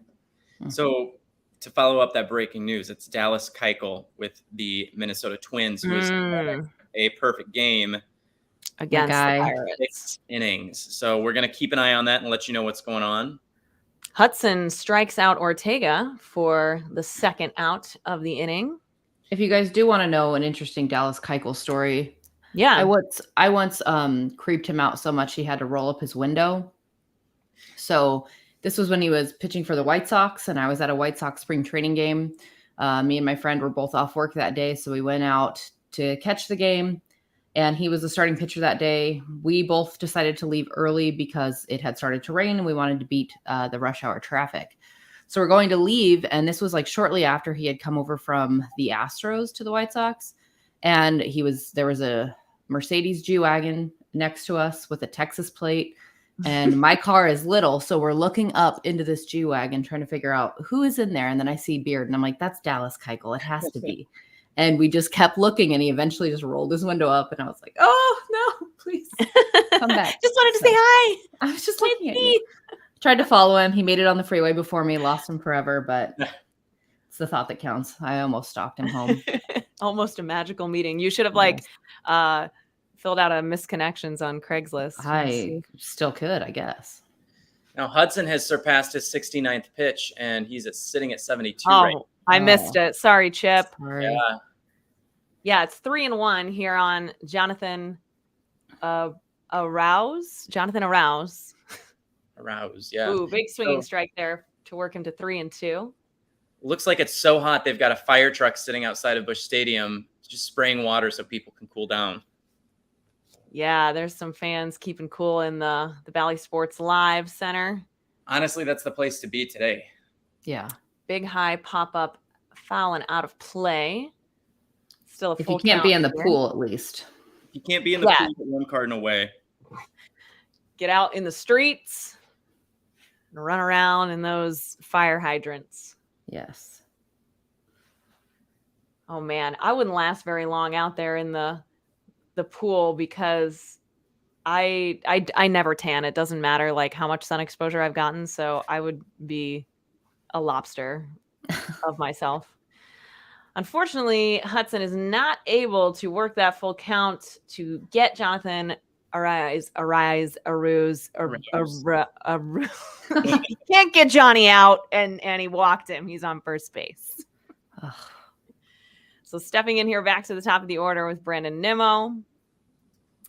Brandon Nimmo, this is a really fun fact about Brandon Nimmo. He was the first round pick ever who came from the state of Wyoming, which is actually one of the only 3 states in our great nation that does not have high school baseball. So he played American Legion baseball growing up in Wyoming. And he was the first round pick, 13th overall for the Mets in the 2011 Major League Baseball draft, as he fouls a couple off there to work an 0-2 count. Really seeing or looking at Hudson to get out of this inning, keep his pitch count down, stay cool. Whew. If he could get out here and start the 6th inning, that'd be the best case scenario for the Cardinals. Did we see a lot of relief pitchers in yesterday's game? You know what? I didn't watch yesterday's game. I did see. I did, but I lost Lost interest. hope around. Yeah, around the Lost grand hope slam early from on. Daniel Vogelbach, Yes. I lost a lot of hope. So I think Michaelis came out in the 4th. So Yeah, 4th Michael. or 5th. Brandon Nimmo loops that one over Mason Wynn's head into center field for a single. We have first and second now as Johnny moves to second base. I'm just calling him Johnny. I don't know if you go by Johnny, Jonathan Arouse, but I'm going to call you that because for some reason I can't say the word arouse. It just seems I'm like, I know, I just say the word, you know, the word, that's the word. It just doesn't look like that's how it should be pronounced to me. So I cannot do it. Our bullpen. First and second, 2 outs. Our bullpen's looking pretty good today. Michaelis only pitched 4 2/3, but we have Suarez and Zuniga that worked the rest of that game. So it's not like we burned through too many bullpen. That's right. We've got Zuniga up now. He is somebody that I'm excited to continue to watch. I'm glad he's back and healthy. And they only gave up 12 runs, so they weren't worked pretty hard. You know. It's not like they were throwing that many pitches, right? Yeah, no. So first and second, 2 outs. We've got Francisco Lindor at the plate. And let's see if we can stop the bleeding early here and get to the bottom of the 5th so the Cardinals can get ahead. So on August 14th of this year, actually, is this what you were going to say, Wes? I was literally getting ready to say it, yeah. On August 14th, Lindor became the first Mets player since Carlos Beltran in 2008 to have 20 home runs and 20 steals in the same season. Wow. So what a guy. We want to keep Lindor off base as much as possible, which we've been successful with so far. But Hudson, the 3rd time through the lineup, is struggling a little bit. Yeah, 251 average on the season, 22 home runs, 75 RBIs. So he has been one of the few Mets that is not necessarily struggling this season as he rips one foul past the first baseline for a 1-2 count on Lindor. It's funny, a lot of the base hits have looked very similar from both sides tonight. There's a lot of those loopers over midfield into center field, which is interesting. All right, Dak, let's get it done. That's ball 2 on Francisco Lindor. Good block by Contreras there. He kept the runner. Dak's getting hot, man. I'm like, I just cannot imagine. I was walking my dogs this morning and it was like 90 degrees here at 9 a.m., you know, and I'm dying just walking the dogs. Whew. I do not envy these guys right now. Yeah, it's pretty brutal. Living in constant 118-degree heat, I could not imagine being outside for this long. Have you been to St. Louis or the Midwest around this time of year, Sarah? Have you felt like the humid heat versus the dry heat? Not the St. Louis humidity. My sisters live in Florida, so I spend a lot of time there in the summer. Similar. Yeah. Yeah. So you know the difference in the Yeah, it's disgusting. 2-2 here on Lindor. Hudson up to 85 pitches now. Let's get out of here, Dak. You know, you wanted to see him going to the 6th, and he still can here, but it would have been much better to go in in the lower 70s. But let's see if he can get Lindor out here. He rips that one foul past the third base line. Still 2-2. You know, a lot of these Mets players are in commercials, like more than other teams' players, I think, because we were talking about Daniel Vogelbach's commercial. Lindor is in maybe an insurance commercial. I can't remember. No. But then Pete Alonso is in a Capital One commercial. And I hate to say it, but like, he's good. He's a good actor is what I'm saying. So As we were talking about his apology video earlier. I could see it though. I could see his acting. He was acting. What part of He's pretty good in that commercial. What part of that do you think is probably because they're in New York and it's closer to where like a lot of stuff is filmed and stuff, maybe? That's a good point. Yeah. And I do think that their owner and the organization as a whole has probably prioritized just them getting out there. I don't know how much of that, is encouraged by the team. Certainly not something that they have to do by any means, as Francisco Lindor grounds out to Goldie. Hudson will cover first base and tag him for the final out. Beautiful. And Dak has made it through 5. We will see you in the bottom half. Let's get some runs, Cardinals.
Nothing helps these beats like putting them in the streets, like putting them in the streets. Put them in the streets and let them fight for themselves.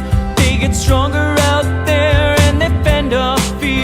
Oh no, no, no, na na na na. Oh no, no, no, na na na na. Oh no, no, no, na na na na. Ladies and gentlemen, please rise for the playing of our... Well, even though the real feel is over 115 degrees at Busch Stadium, there is a fine young fan wearing a very warm and cozy looking Fred Bird hat in the stands as Alec Burleson is going to lead off the bottom of the 5th inning here. Speaking of how hot it is there, I just got a text from Pitzer. You just got a text? Just got a text from Pitts. He's texted me in the middle of the 4th inning. I was busy calling it, but it's hotter than a single by Validity, which is saying a lot. The Wow. Boost heat are keeping me going today. So, There's Alec Burleson's second hit of the game. He's going to loop that one into right center field. Fielded not so cleanly out there by Ortega, and Burleson is standing at second base with a stand-up double to lead off the inning. Way to go, Burley. what a great Sounds way. like he's clicking. Sounds like Somebody- he's clicking. Can you hear? Yeah. Sound effects. I do my own sound effects, guys. We do have some comments in the chat. We've got love Mark it. Cardspan agreeing that Alonso's apology was great acting.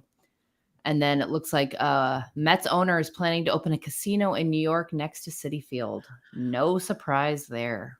I have heard that. He has hired the best team money can buy to try to help him get a casino license there in Queens. Wait Shut to it see. down. I mean, they're doing it downtown Chicago, so Yeah. I'm sure he'll figure it out. You know that area more than I do. I've only been out to the Mets field once. Like, is that like, are people going to go to a casino around there? I mean, it's hard to get to from. I stayed in Brooklyn, but even from Manhattan, it's not that easy to get to. It's 2-0 on Goldschmidt, who takes a strike right there in his wheelhouse. I'm sure he wishes he had that one back. It's 2-1. Yeah, I lived in Queens. I lived in Astoria, which is, we call the rest of Queens, Queens, because Astoria is right outside of Manhattan as Goldschmidt takes a swinging strike for strike 2, 2-2. So I didn't go out that way. Like, Astoria is like the first stop in the first like 6 or 10 stops outside of Manhattan into Queens. So it's very much still like you can be in Times Square. Ooh, Goldschmidt with a high fly ball. He's going to send that one into Big Mac land. Let's go, baby. Alonso for a go-ahead home run. 2-run home run, Paul Goldschmidt.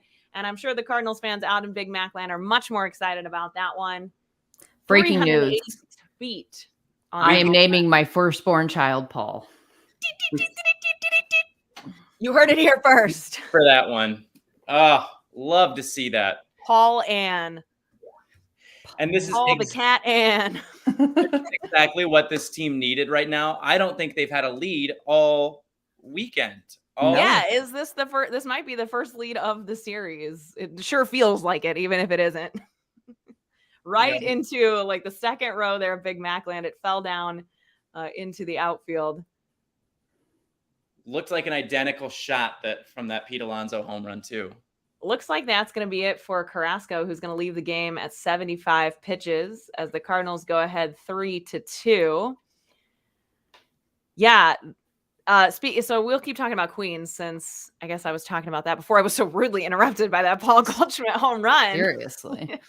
But getting out into that part of Queens, it's actually pretty easy, all things considered, because the train will take you straight there, and the subway stop is like, will let you off pretty much right at Citi Field. And Citi Field is super nice. There's not a lot like outside of Citi Field that's going to take you to that area, right? Like, it's not a touristy area. The same as Yankee Stadium is not a touristy area out in the Bronx. So I'm sure that that's something that, Steve Cohen is going to use to his advantage and use to help him sell that idea of being able to open the casino there as, just another big tourist attraction for that area.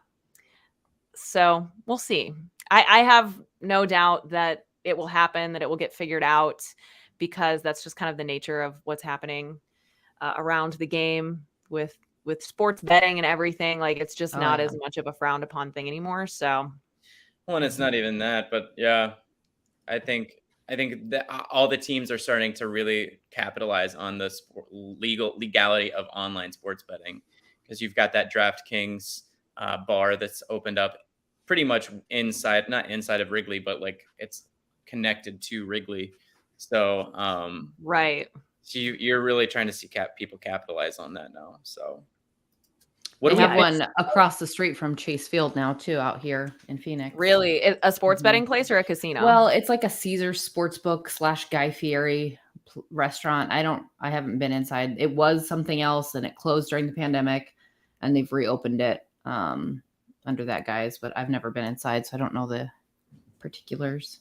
So that's the thing. Yeah. I just went into the DraftKings at Wrigley last week, and it's mainly just a bar, and you have any game, any ESPN that you could want on TV, and there's the sports betting part itself is just a desk. It's not. Yeah. It's not what I would think. The main attraction. Yeah. Interesting. Well, we got Drew Smith in for the Mets out of the bullpen here. He is facing Nolan Arenado. Count is already 2-1 as Arenado gets ahead of him a little bit here. Nato's 0 for 2 for the day. You'd love to see him, just be a little bit productive here. We could use some insurance. I'd take some insurance, yeah? Absolutely need some insurance. Call Geico. Geico is not a sponsor of this broadcast, but if they'd like to be, I would take a discount on my car insurance. Nolan Arenado loops that one into the left field corner. It is going to leave the stadium for a ground rule double. Love that. So Nato can just trot into second base there. And a very cute little fan has claimed that Nolan Arenado ball, and he will take home a great souvenir from today's game.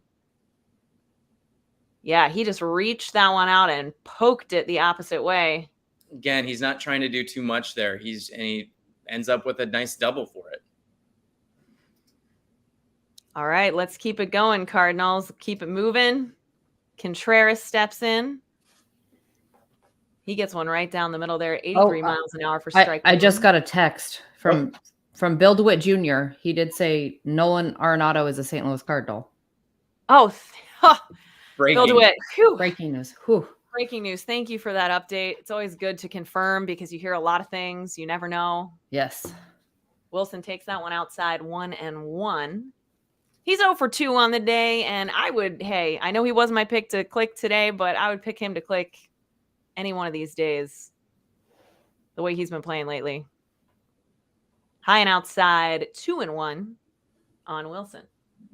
Wilson is who I more than likely thought of the Contreras brothers that we would see in the playoffs this season, but his brother William Contreras doing quite well with the Brewers organization, and he might just be the one who gets to see postseason this year. They actually were both selected for, was it the 2022? Yeah, just last year for the All-Star game, and that made them only the 5th pair of brothers in MLB history to play in the same All-Star game. It's so sweet.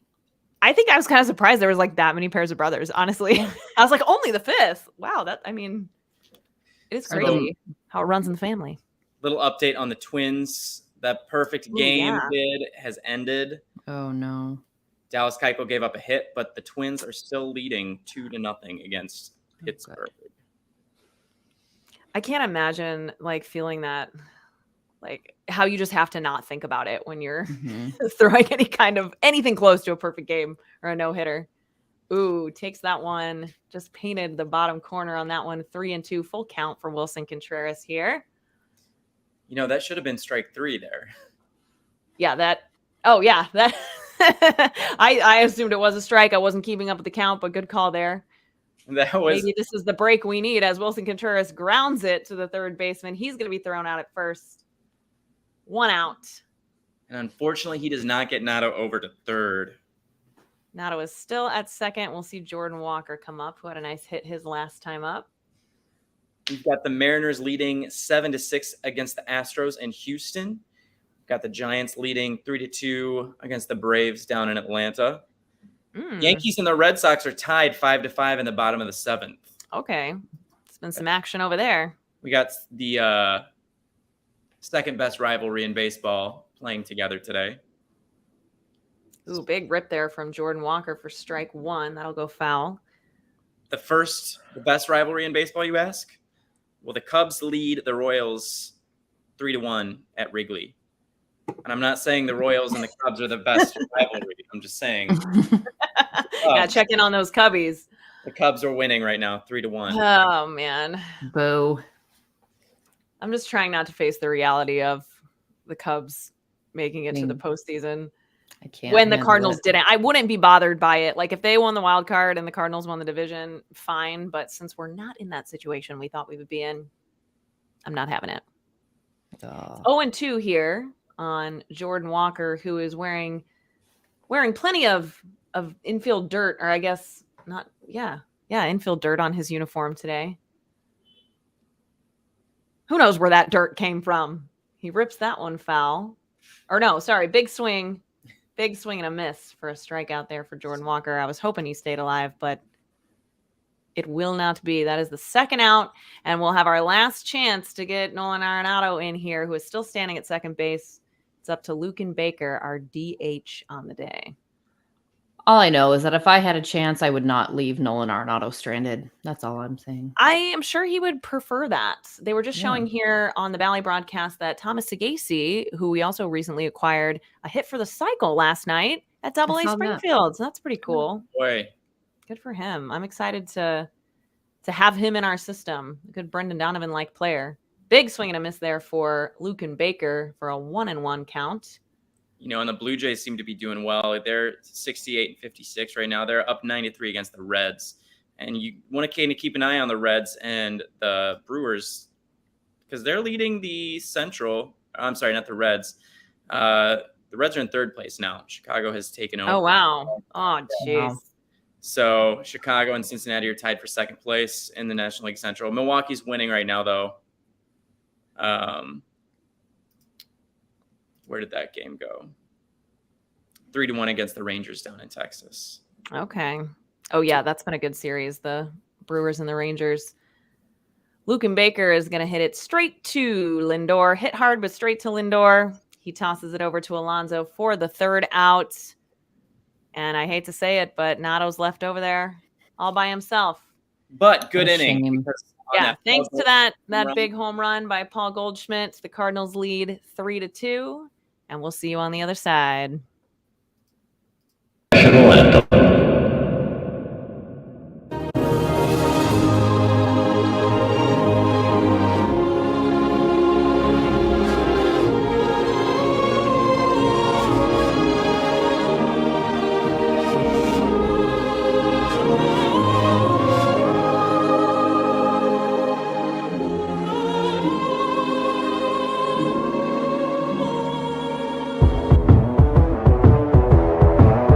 Hey, baseball fans, you're listening to Babes.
And we're back. Hudson is back out for the top of the sixth, starting the inning with 88 pitches. We have Jeff McNeil, number one for the Mets, stepping in here. Jeff actually did not play high school baseball until his senior year of high school. He's like one of those annoying guys that, you know, those people that are like professional actors or athletes, and they're like, I didn't even pick up a bat until I was 17. I guess he was really good at golf. So he did that, and he didn't switch to baseball until he like started being bad at golf. As somebody who has played both golf and softball at a very abysmal level, those two sports don't go hand in hand. I don't know, that hand-eye coordination. But I mean, I don't know.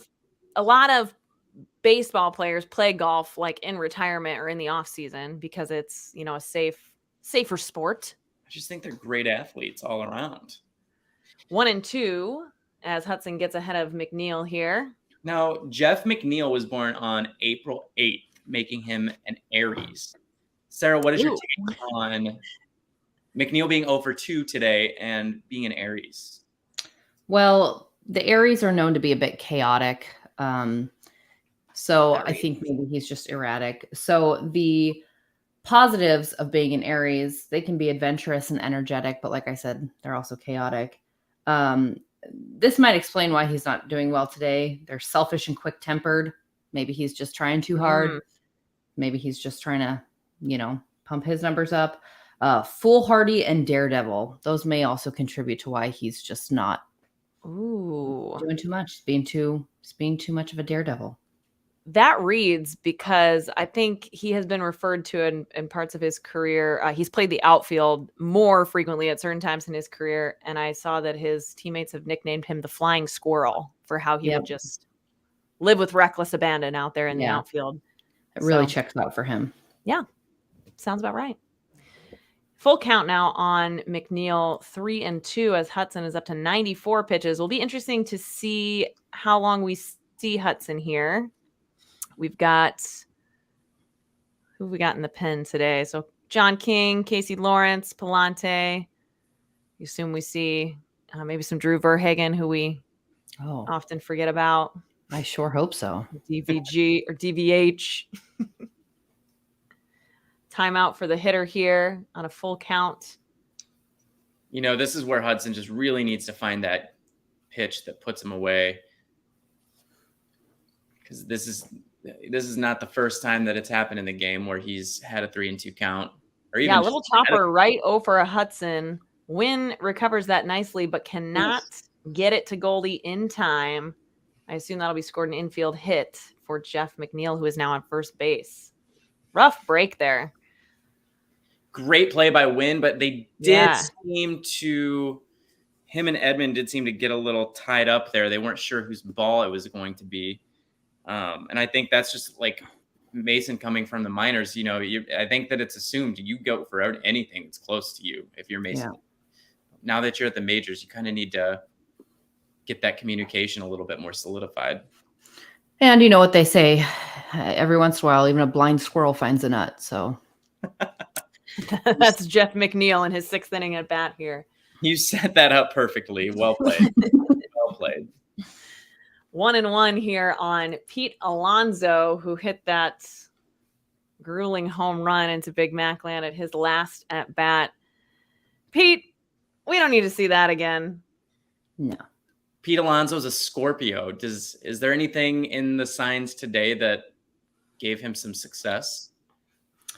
Well, I will say Scorpios are the worst astrological sign, just from my very biased opinion, which checks out that Pete Alonso isn't a Scorpio.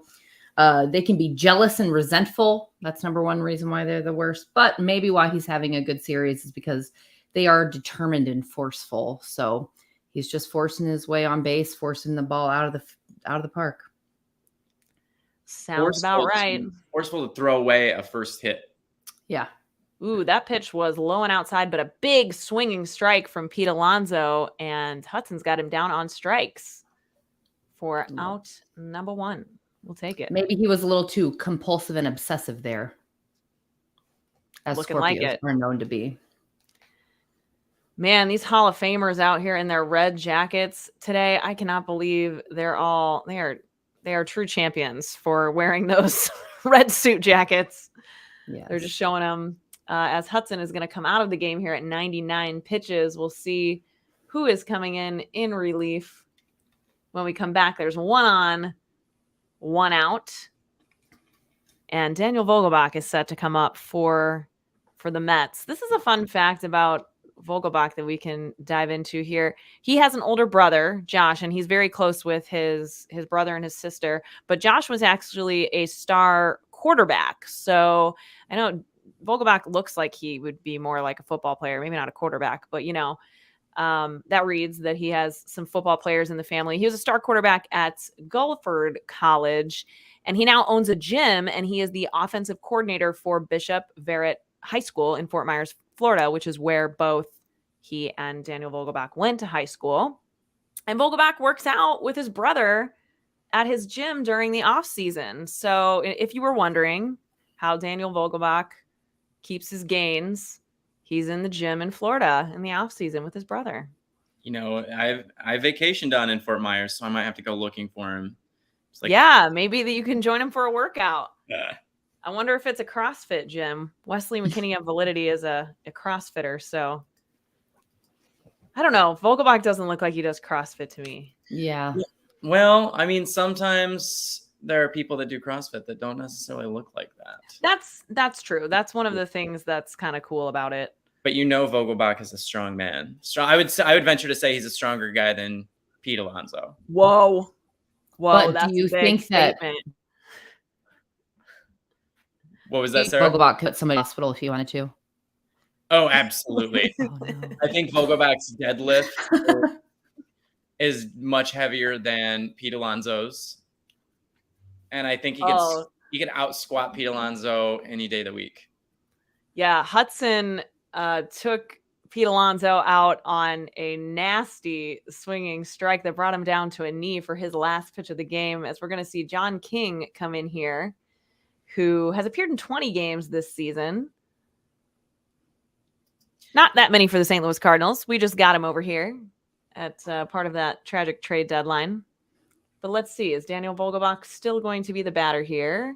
No, it looks like the Mets are going to counter with Francisco Alvarez, who is their more regular everyday catcher. He's only 21 years old. He is in his rookie season this year and having a hell of a year. So he settles in here against John King. Now, Big swinging strike. Alvarez is also a Scorpio. Yes. The worst. The worst. Yes, the worst. But he is having a good season, as you mentioned. Possible Rookie of the Year candidate. And Scorpios are known to be exciting and magnetic. So that probably has a lot to do with it. I have seen a lot of reports that he is very exciting, energetic, good clubhouse guy, even though he's only 21 years old. So it's very Scorpio. Backs it up. Yeah, very Scorpio. 0-2 here on Francisco Alvarez. We'll see if John King can get a quick couple outs here. That next pitch is way outside, 1-2. We've got Jeff McNeil there at first base. That pesky little squirrel. I don't want to be negative towards squirrels because rally squirrels are still That's true. We do love squirrels here. Big swinging strike for strike 3 of Francisco Alvarez. Yeah, nice one down there from John King for the second out. Now, what do you think of John King? He's come in and he's made his pitches. Yeah, so far so good. I have nothing against him. I don't know too much about him, but I am, I don't have that terrible fear in my stomach that I do when some of the Cardinals relievers come in. So that's a good sign. I think that I feel like we still got a chance. I feel like that's probably why he's in right now too, is because they, it's we game need to still have a chance. They need to win for sure. I think I've missed most of his appearances because he really strikes nothing for me right now. I don't know that I've ever seen his face. Well, he is being utilized more in these high leverage situations, if you will. Yes. So that's why we haven't seen as much of him. Well, there's not been a lot of close games lately. That may have to do with the fact that he is a Virgo, the best astrological sign, in my opinion. Very practical, very analytical, very reliable, loyal, all of the great qualities that you can have in someone. So that makes sense to me. Thank you 3-0 here. Thank you for joining us while we're going through the players' star signs, astrological signs. They can be very telling. Oh, very. I think one of my favorite episodes of Peace, Love, and Baseball was when you broke down the horoscope. Was it written in the stars? Yeah, I'm glad you liked that one. I was like, this is going to be a hit or miss. I'm not really sure how this is going to go. John King comes back from 3-0 to work DJ Stewart here to a full count, 3-2 with a nice swinging strike there. DJ Stewart, his full name is Demetrius Jerome Stewart. I like that name, Demetrius. Yeah. And Jerome. Those are just very official names. Yeah. Yeah, I would definitely go by DJ, especially because DJ is a fun acronym name to go by, but I like his full name too. 3-2, full count here. Let's see if King can get this final out of the 6th. We do have Weaselmont in the comments confirming that John King hasn't thrown many pitches since coming over from the Rangers. So that might be why he doesn't spark much for me. Yeah, she is joining us from, let's see if we can get her to tell us a little bit more here as, they were showing that replay of Richie Palacios making that awesome catch from earlier. I was like, oh man, it's something. Somebody almost hit a home run again, but no. But Weaselmont is in the chat here. She is in Scotland. Oh, And she's actually planning a trip, I believe, to St. Louis, I think this season. So let us know if you've made any more plans when you're going, if we can make any recommendations for you. Big Adam Wainwright fan, I know. oh, who isn't? Who isn't? Exactly. If you're here, you are. Speaking of which, I actually found out if there is anyone here who's not an Adam Wainwright fan, we can put users in timeout. So if you have anything bad to say about Adam Wainwright, I can put you in timeout. I think Weaselmont is a he. Sorry, I did say she. And we did have a strikeout ending the inning, so.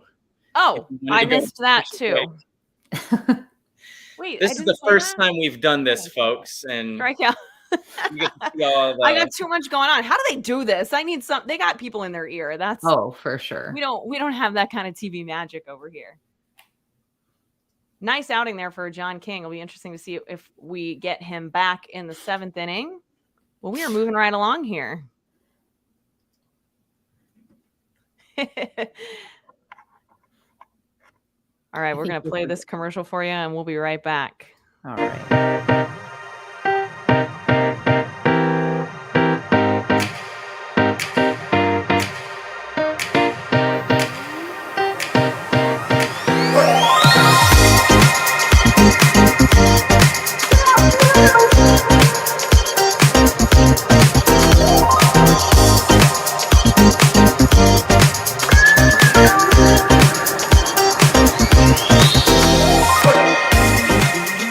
Nothing helps these beats like putting them in the streets, like putting them in the streets. Put them in the streets and let them fight for themselves.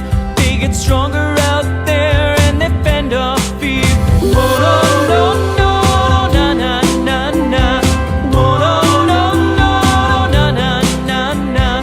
Oh no, no, no, na na na na. Ladies and gentlemen, please rise. Welcome back here at Busch Stadium. Richie Palacios is stepping into the batter's box here in the bottom of the 6th as the Cardinals look to add on. He shows bunt for strike 1.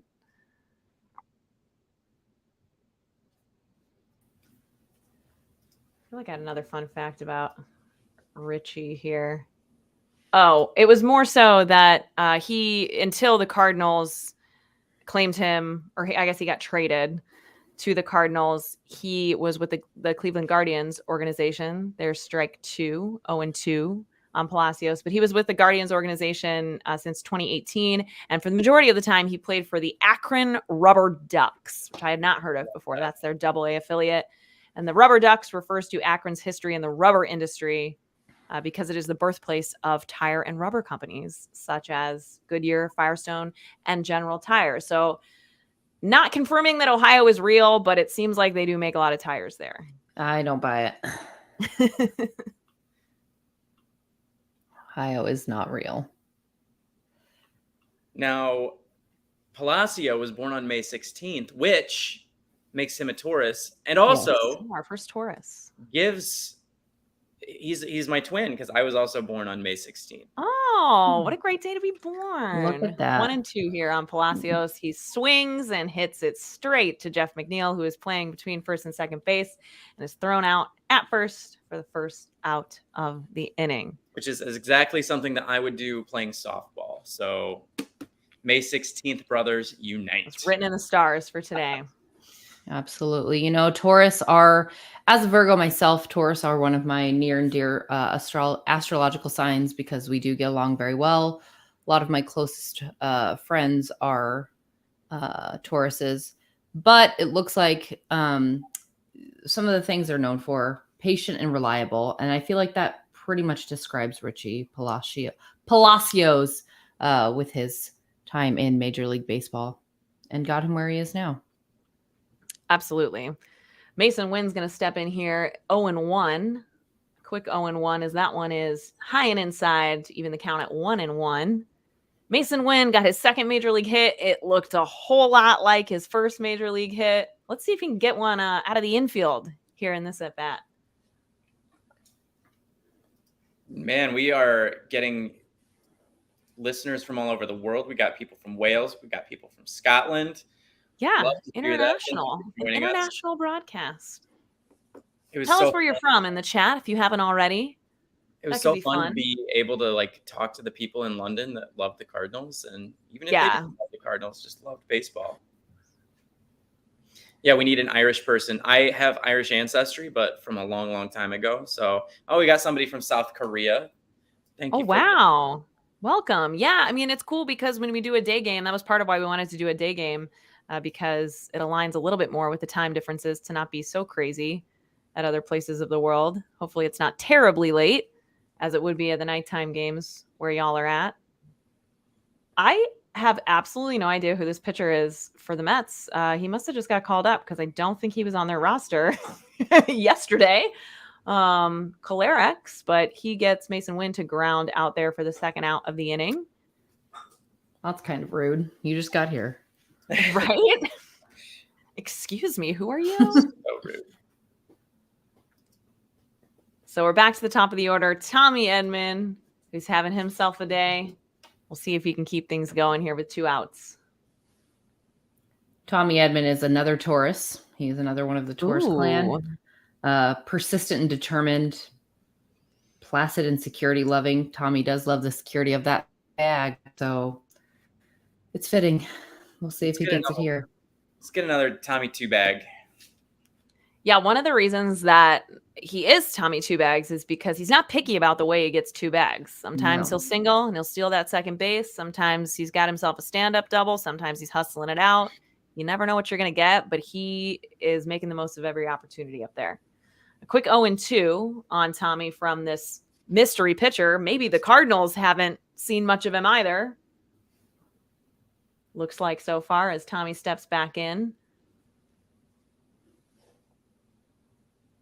Fred Bird is still getting away with that squirt gun back there. Squirt gun working there. Third pitch is in the dirt for 1-2 to Tommy. I can't imagine being Fred Bird today. It's got to be right. I hope Fred Bird is a different bird between innings. Like I hope he's getting a break at least every 20 minutes or so. He needs to be in the AC after every 10 minutes or so. Another pitch in the dirt there to even the count at 2-2. Yeah, look at this delivery from Kolarek. Yeah, it's really interesting. That's why I first noticed him and I was like, who is that? Oh, wait, I have no idea. He is wearing number 66 for the Mets.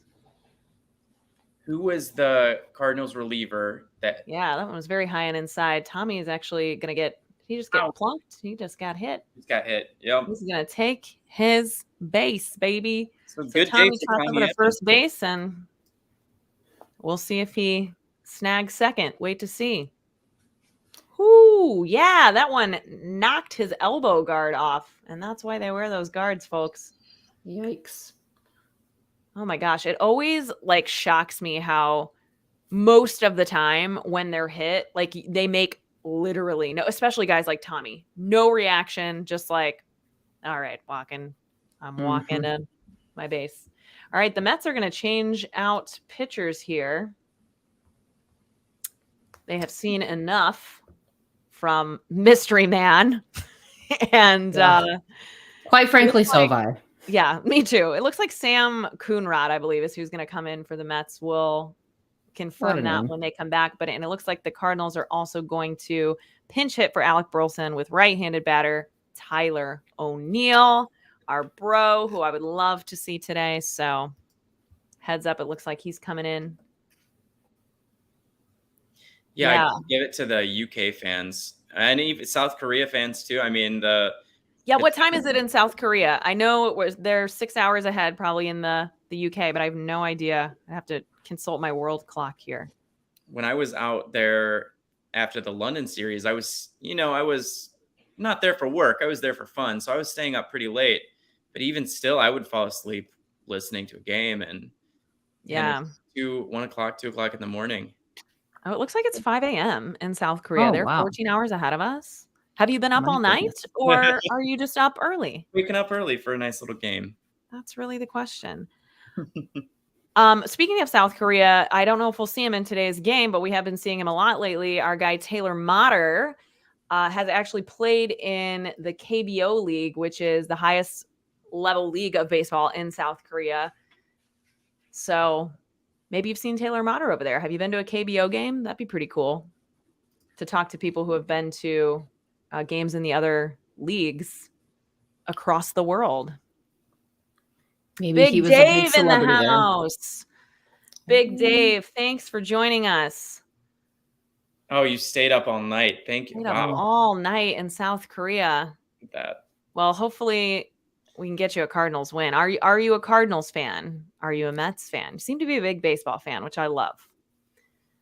We love when we can talk about all teams and you respect all good things from players, but mostly when it's from the Cardinals. Tommy Edman demands that second base. He is safe as he slides into second base for his second stolen base on the day in as many attempts. Having a little chat there with Jeff McNeil. We've got Tyler O'Neill pinch hitting for Alec Burleson in the batter's box right now. Count is 0-1 as he was swinging away. Knew Tommy was going to be running on that first pitch. You'd love to see O'Neill just lay into one here and get some insurance for the Cardinals. Inside from, indeed, Sam Coonrod, who's come in. I'm assuming that's how you say it. Looks like Coon, right? Coonrod. Yeah. Coonrod. This is That only is a his name. second game, or maybe he's pitched in 2 games before. This might be his 3rd game. So a lot of these Mets players, similar situation with the Mets, of course, as the Cardinals, even more so. There's a lot of these Mets players who are seeing some of their first games in the majors or, coming back up after cups of coffee here and there. So you never know what you're going to get. 1-2 here on Tyler O'Neill. Let's see if he can make something happen. Ooh, a big swing and a strikeout from Tyler O'Neill to end the inning. And that is going to take us to the 7th. Wes McKinney will have it for you. Wesley McKinney of Validity will have it for you when we come back. Playing of our national anthem.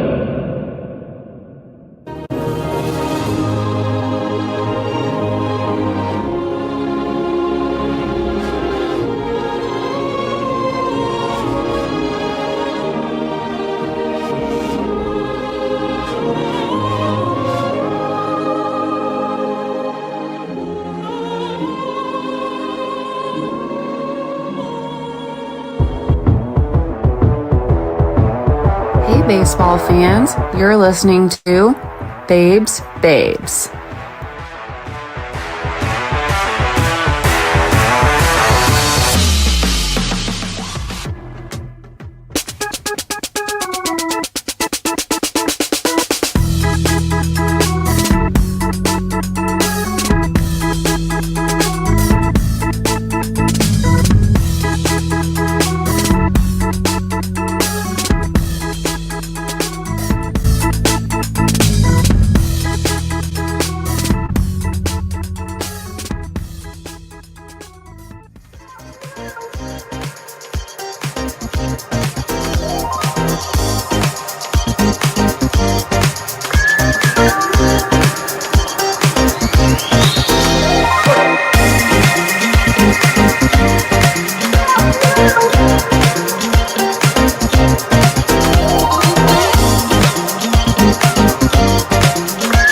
So just a little update on Sam Coonrod, who was the last pitcher the Mets used. He is from St. Louis, went to Southern Illinois. So Okay. Coonrod. SIU Carbondale. Coonrod's a hometown boy and showed off for all of his family and friends who are watching him today. So we have right now John King back in to pitch the top of the 7th to Narvaez. Narvaez is 0 for 1. In the 3rd inning, he walked and scored one of the Mets runs. The Met run that was not the Pete Alonso home run. The other run. The other run. The less offensive run. And it's a great time to remind you all. Oh, I'm a little behind now, aren't I? As Narvaez chops it to Tommy Straight Edman. to Tommy He made Edman. a great play there, just catching that ball right before it hit the dirt. So great play by Tommy Edman there to get Narvaez out. It's a great time to remind you that Kelsey Bird is the host of Peace, Love, and Baseball podcast that you can find anywhere. Sarah Ann is a co-host of There Is Crying in Baseball, which you can also find wherever you find your podcasts. So make sure you subscribe to those, give those a listen. As King throws high to Ortega, Rafael Ortega. He's not seen a lot of action this year. He's batting .250 though. As he lays down a bunt, it is a beauty, and he's out. Diving for the ball. King got it to Goldie just in enough time to get that out. And there's quickly 2 outs on the inning. Good job, John Beautiful. King. Great. Yeah, dive. good hustle and good dive there to get that one into Goldie by John King. Love when you see that PFP in action. We have done a lot of crying this season, unfortunately. So There Is Crying in Baseball is going to be a great podcast. Yeah, more timely than ever because Sarah and Haley and Rachel are keeping it fun for us, right? Keeping it engaging, even when it is hard to watch games. Because we thought it was hard in April, man. Like, this is a different kind of hard because they're like on some level, they're not. There's just not the same approach or strategy to each game. Like the overall goal is kind of changed and is different. So it is fun to have that kind of content that isn't necessarily focused on just wins and losses and getting to the playoffs, and we can still enjoy our team and enjoy baseball in other ways. And I love the rally drink of the week from Crying in Baseball. That's so fun. We love that. Lots Haley's of fun great. segments. So we are waiting on Andre Palante to come in from the bullpen now. We've got a call to the bullpen. There is Crying in Baseball call to the bullpen. Yes. Looks like Andre Palante is going to come in, see if he can get that ground ball for a double play, as I'm sure what they're looking to him for. But nice outing there from John King. He did his job. Great news. We don't even need a double play there. Oh, that's right. He got him out. I'm still amazed that he got him out. No, we are about to be heading into the Peace, Love, and Baseball 7th inning stretch. Oh, that's right. So we got a lot to do here. So yeah, we got this one more out. Mark, I think I don't do a podcast, but on behalf of Kelsey and Sarah, I think that they would love to do a crossover podcast with y'all. Yeah, that would be awesome. We absolutely need to do some crossover with the UK podcasts. What was I just going to say? Oh, that the UK fans are a little concerned to see Palante here on the field. I think that's a universal feeling. Yeah. I am feeling for Palante this season because like he was kind of in my circle of trust last season. Like I had a lot of confidence in him. I thought he set the tone, very well for his first season with the Cardinals, made the team out of spring training. So I don't know. I'd like to see him get back to that place, whatever it takes, because I agree. He's kind of been a big part of how things have gone wonky here. When he's on, he's on. But when he's off, it's just, He's got a 1-ball count to Aruz. And there it is. 1-1 on a 95-mile-an-hour fastball. Yeah, good one. So let's see if we can keep Palante on here as June and or Louise. I was going to say, producer June has some feelings about this one. Another fair ball chopped just inside the line. Oh, it goes foul. Or it did go foul? Thankfully, it rolls foul. Oh, and he's got a 1-2 count now. Wow. So Palante ahead in the count. Let's see if he can finish him off. And that, unfortunately, has been the story of the 2023 Cardinals, is pitchers just not being able to finish off when they're ahead in the count. As we're looking to see if Wilson Contreras is hurt. We don't want to see him down, that's for sure. No. He's taken a few steps behind the plate there. He's ready. The way that he broke from behind the plate seemed to have thrown him off a little bit there, but he is back in action, ready to go. Another little chopper. Oh, can't wait for you to see that one, Wes. And Mason Wynn with an outstanding play. It is incredible. Mason Wynn really flashing off that leather. That was Nato. What are you watching? What's that? Is that Nato? Yeah, it's Arenado. The classic Arenado bare hand. Classic Nato bare hand. I just saw where it went and assumed it was Mason Wynn, so I apologize about that. We're not this professional yet there, friends. We're getting there. Nato. We're relying on the feed of Bally Sports Midwest. So you get what you get with that. Fair enough. It is the 7th inning stretch. The 7th inning stretch is going to be brought to you by a couple different friends of our broadcast here. Brought to you by Stu, who is our official scorekeeper on Twitter, and our rally crier. He always calls for the rally beers, and he is also the inspiration for the rally drink of the week. So we want to give a shout out to Haley, our crying cocktail connoisseur. We will be right back for the bottom of the 7th.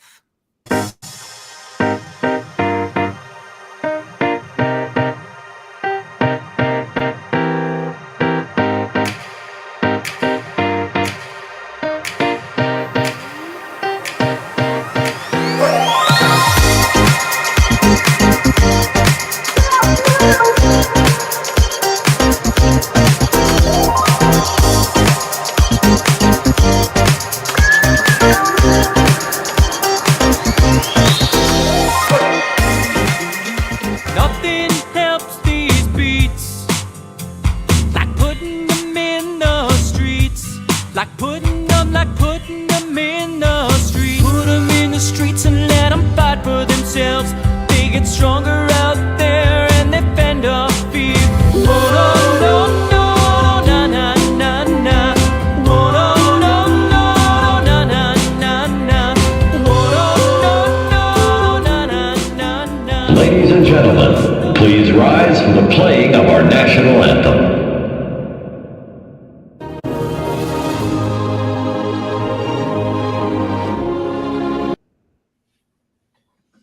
We are back, and it might be the Honda home run inning on Bally Sports, but here it is, the happy birthday home run inning. Happy birthday again, Randy Bird, and welcome to the bottom of the 7th. Let's get some home runs this inning. What do you say? Goldschmidt is 2 for 3. He hit a mammoth home run back in the 5th inning, and let's see if we can repeat that. Trevor Gott is in to pitch for the Mets. you've got to be kidding me. Trevor Gott. Oh, we're not singing. Breaks that I'm foul sorry. on the right field line. I'm sorry, Wes. Wes was warm and ready to sing Take Me Out to the Ball Game, and I cut him off, all for that validity exposure. I thought we were going to do that. How much am I paying for all the validity exposure? I'm not. He's paying me with his undying friendship after all these years. And Which I'm is, promoting you too. It's true. I got you. It's 0-2 on True, yes, it's a exchange of, it's a trade. Yeah. Trade in baseball terms. Mutual benefit. Yeah, nobody better to give us a happy birthday home run again than Paul Goldschmidt. Why not make it 2? We'll take a base hit though. We'll take anything if it's productive here by the Cardinals. And productive it is as he singles to the right fielder, DJ Stewart. So Goldschmidt having a great day. He's 3 for 4. Paul And Goldschmidt is What's his star sign? He is a Virgo. I was gonna say he's a Virgo too, right? Yeah. Fun fact: the Cardinals have the most Virgos on They their have team. so many Virgos. Yes, which is probably why I love them so much. But Mosaic is looking. Is that part of the stats that he's looking at? Yeah. I think so. I mean, clearly it is. We're digging into the numbers here. Yes. So we've got Dakota Hudson, Paul Goldschmidt, Taylor Motter, John King, Andre Palante, Jojo Romero, and Andrew Suarez just on the active list today. We also have Adam Wainwright, who is a Virgo. Mhm. And I don't think Miles Michaelis is. He might be. But rest in peace, Jordan Hicks. He was also a Virgo. So we are loaded. We are Hicks stacked. was still very much well and alive for those of you listening, not knowing. He's frustrated. Arenado just jumped away from that one. Arenado off the plate with that pitch. Another matrix move there. Nato's ahead in the count 2-1. Let's see if he can fight for something good and get Goldie in here. And Big Dave is also a Virgo. Can't forget about that. Shout out Big Dave. That does not surprise me, Big Dave. My husband is a Virgo. I feel like you were saying about, I forget which sign it was that you said you have a lot of friends. I feel like all my friends and people closest to me are Virgos. Mm-hmm. I'm trying to Kelsey, I feel like you have a lot of Virgo energy. I am always told that. I am a Leo masquerading as a Virgo. Were you born like a little early? Like maybe No, I was late. Darn. I am a Leo. Wes McKinney's like, she's a Leo. Can I tell you, I don't really follow signs in much. I feel like even if you don't follow, if you don't know much about it, like Leos are like the ones who want the spotlight. That's fair. Sort of Okay, thing. yeah.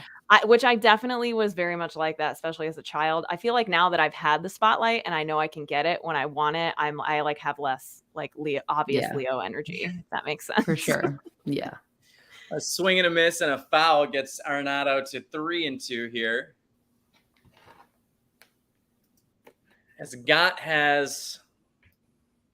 What's Arenado's sign? Oh, Arenado's an Aries. Mm-hmm. Which he is pretty chaotic. So Nato is making Gott work, that's for sure. Here's Gott with the pitch, and it's outside. He walks him. So we get his base. Second. Take your base, Nato. As we've got Wilson Contreras up. He's due, friends. He is 0 for 3 today. He has grounded out to the shortstop and the third baseman and also struck out. So we are ready to see some Wilson Contreras magic here as he lumbers up to home plate. He stands in on the right side. I think he's racking up some late fees because he's overdue. He's overdue. Big swing and a miss there on that first pitch from Gott. We need Young-Hoo to be our statistician for the broadcast. Yeah, seriously. Killing it with the stats. He's a Mets fan, so thank you for listening to this very Cardinals-centric broadcast. Yeah, I'm sorry for the things I said when I was mad at the Mets, which is always. Contreras hits it to the left fielder. He's singled in, and there's Goldie to score. So we've got that insurance run. Brought to you by There Is Crying in Baseball. Thank you, Wilson Contreras. And that keeps the line going, which I said was the key to the game, you know? Yeah. The key to the game was the line moving. Keep the line hits and runs. Hits and runs, baby. You got the right idea. We'll see if Jordan Walker's going to come up here against Gott. We've just got 2 on, no outs. So good opportunity to keep pouring it on at this point. And the Mets have done that to the Cardinals all weekend. So it's payback time, man. It is time. Good thing we got this 4-game series. So we weren't already swept, but a 4-game sweep would just really, really hurt in all kinds of ways. Yeah. As I've famously said, the 2023 season is the St. Louis just don't get swept in Knowles. Yeah, that is a great motto. Unfortunately, yeah, it's kind of sad how bad this season has turned out. Yeah. is brushing off Walker. He's trying to get them off the plate there. So this is the second time Gott's thrown that pitch to Young-Hoo, I want to know, as a Mets fan, do you think it is worse to be a Mets fan, having the owner who spent all the money and really amped it up to be in this position, or to be a Cardinals fan where they feel like the owner didn't do what they needed to do to put a winning team out there? Would you rather have really gone for it and tank, or maybe have had a missing piece that was obvious and not gotten there? Jordan Walker singles to the right fielder, DJ Stewart, and we got another RBI there. And yes, the cutoff is not even close. Nato comes in to score. Jordan Walker's standing on second on the throw. So it's second and third, nobody out. And this is exactly what the Cardinals needed today. It's what they've needed all season, really, but we'll take it to avoid a sweep. So let's see if we can get these runners on second and third in. If you cracked that rally beer at our 7th inning stretch, cry from Stu and Haley, here's to you, because it's working. It's working. And love to see Jordan Walker with that hustle to make it to second. So now we've got second and third as Lucan Baker steps up. Let's see if this could be a good time for Lucan Baker. He's 1 for 3. Let's see if he can get a big hit here. Yeah, speaking of big hits, Lucan Baker, he won the junior home run derby at Target Field in 2014. Oh, my. So he is a big home run hitter. He also won the home run derby at the Under Armour All-American Baseball game, both when he was in high school. He pops that ball out to the right field line. He's a home run kind of guy. Still looking for his first one here in the majors. It's a good time for one. I'd take a 3-run happy birthday home run. Yeah. Let's just break this thing wide open.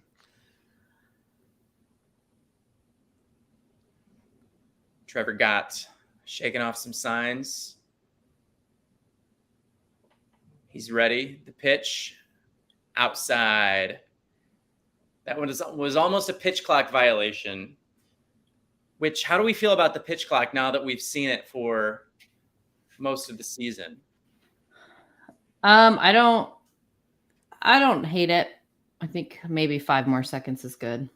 Yeah, I agree. I notice it much less, but I agree. I wouldn't be surprised if they adjust it to be like 20 seconds instead of 15.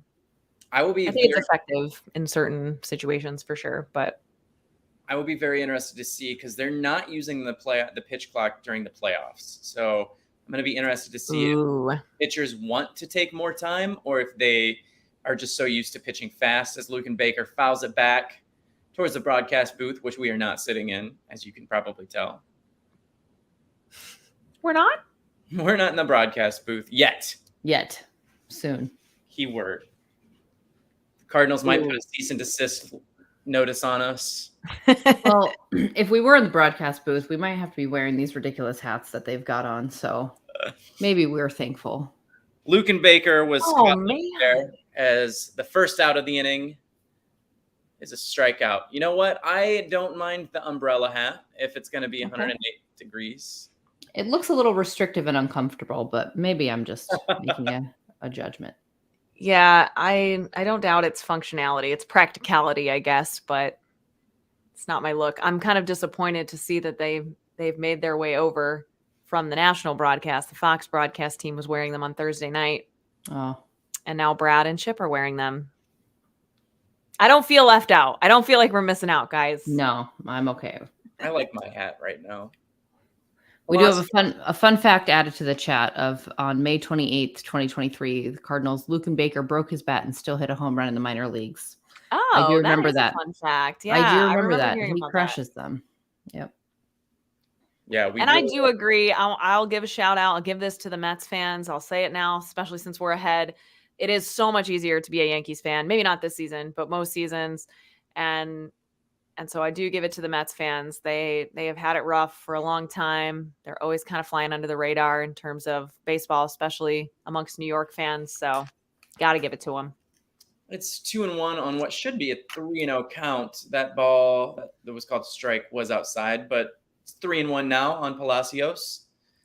who again back in the second inning robbed a really, really key home run, what would have been a home run, from DJ Stewart. So, we've got Nets now. And hey, Palacios squibs it right up the middle. 2 runs are going to score as Palacios has himself his first hit of the day. So, attaboy, and I'm pretty sure, let's see, is that Palacios? That's not his first hit, but it might. That's his second and third RBI. Yeah, all right. So it's now 7-2 Cardinals, as we are looking to avoid a 4-game sweep this weekend. Maybe not a home run inning, but definitely a happy hit. Happy birthday inning. Happy birthday. And, that's just another reminder that the shift is gone. Had this been all been placed there last year, that would have been automatically an out. So, again, we're seeing a lot more action on the field because of this, which is what we've all wanted, right? Give the people what they want. That's what it's all about, right? That's what the rule changes are all about. Yeah, I'm liking this Richie Palacios guy. I'm liking what I'm seeing so far. I can't say he was on my radar before, he recently came over to the Cardinals, but he actually played for Team Netherlands in the World Baseball Classic this past year because his dad is from Puerto Rico, but his mom is from Curaçao, I believe is how you say it, which is an island in the Southern Caribbean. Curaçao? Curaçao. Oh, maybe. Yeah. Have you heard of it? Curaçao? Yeah. That sounds more right. But anyway, it is part of the Kingdom of the Netherlands. So that is how he qualified to play for Team Netherlands, which is pretty cool. Awesome. I like his glasses. The first time we saw him play, I told my husband, I was like, if I was a Major League Baseball player, I would definitely be wearing glasses because I know a lot of them have obviously perfect vision. That's just another one of the many things that is required to be that elite in baseball, especially. But I wear contacts and mine just get dry like so easily. And even when I'm on stage, sometimes I actually did a show once where I only had one of my contacts in. So they cause all kinds of problems. I would definitely wear glasses if I was a professional athlete. Reed Garrett is coming in to pitch for the Mets now. He's pitched 6 games, 9.2 innings. His ERA is 12.10. So there's some opportunity here for the Cardinals to get some more runs. Because, with the bullpen that we have, more runs is always better than none. Come on in, Garrett. Let's keep the line moving. It's fun to see those high ERAs when it's on the other side. Exactly. Let's see if Mason Wynn can get his first Major League home run here and make it a happy home run birthday for Mr. Randy Bird. We know that Mason Wynn is a big Randy Bird fan, so I think he'll do it if anyone. They both love to win. Mason Wynn, another Aries. He is. Bottom of the 9th in New York, and Boston leads the Yankees 6-5. So we're going to see close, fun game for the game fans over there. As Mason Wynn fouls this behind him. It's now a 2-1 count on the rookie who just made his Major League debut 2 days ago. Ooh. I didn't like that strike call, but that's a strike, I guess, on Mason Wynn. Caught a little bit of the edge, it looks like, for the home plate umpire, whose name I should have known already.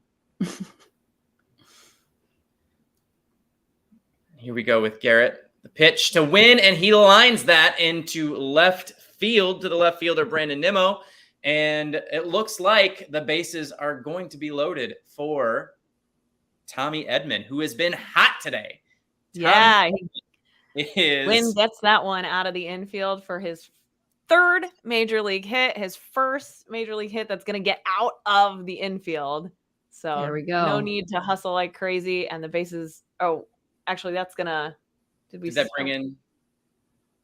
No, there was no one on third. There was no one on third. So first and second for Tommy Edman. Wouldn't be mad if he showed off a little preemptive dad strength here. Hopefully it's somebody in his family's birthday, because we know how he treated his wife's birthday.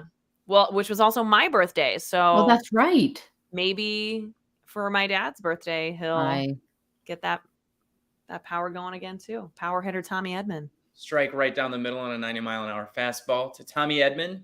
It's 0-1 on the batter, who's 2 for 3 today with a hit by pitch. So let's see if Tommy can get us some more runs here. He hits it high in the air. It's a pop-up, and let's see who wants it. It is dropping as, the third baseman, Jonathan Aruz, ran into the net there. Hope he's okay. Yeah, that was not pretty. Ooh, that fan almost caught him in her lap. Wow. That was what I thought was going to happen to me when Jordan Walker was running at me at guaranteed rate. Yeah. I think that fan had a better reaction than you did. No offense, though. She did. Yeah. She took it like a champ. I would not have looked that graceful. But Jordan Walker is much larger. Let's just to be fair. That's true. It's 0-2 on Tommy Edman. He pops it up, and it looks like the center fielder, Rafael Ortega, has it for out number 2. No advancement. So Tyler O'Neill comes up with a chance to knock in a couple more. Sarah, you had some fun facts here about Tyler O'Neill. Tell us what you know about him. Tyler O'Neill is a very skilled pianist. He's been known to bust out the piano in spring training, play songs for his teammates. My favorite Tyler O'Neill fun fact is that he's allergic to peanuts, because he is what you would think of as a big, strong guy, Mr. Muscle. His dad's Mr. Canada, and he's allergic to just a tiny little peanut. Can't get that protein from peanut butter. Nope. Fortunately, Tyler O'Neill fouled out to the catcher, so that brings an end to the inning. But we got a lot of runs, so we'll take it. Take it on to the 8th. We'll see you on to the 8th.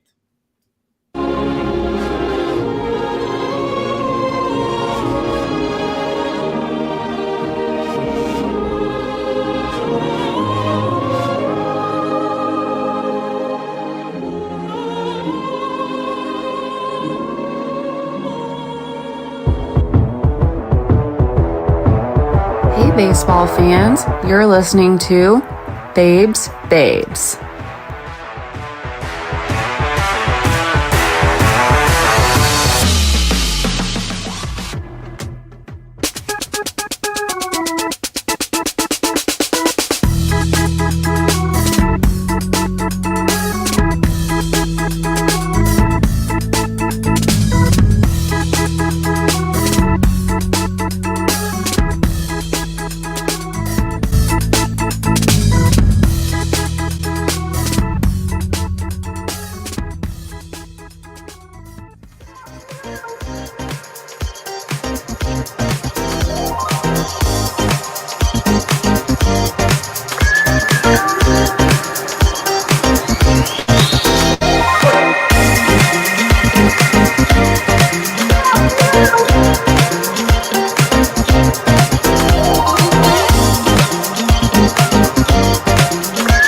Cardinals putting up 4 runs in that 7th inning. Love to see it.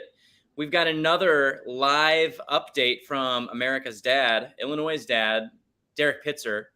He says, baseball is fun today. Baseball is hot today. He spent more money on water than alcohol for the first time ever. But wow, today would be one of those day in red. Pitt spent more money on water than booze at Busch Stadium. That's how you know it's hot, folks.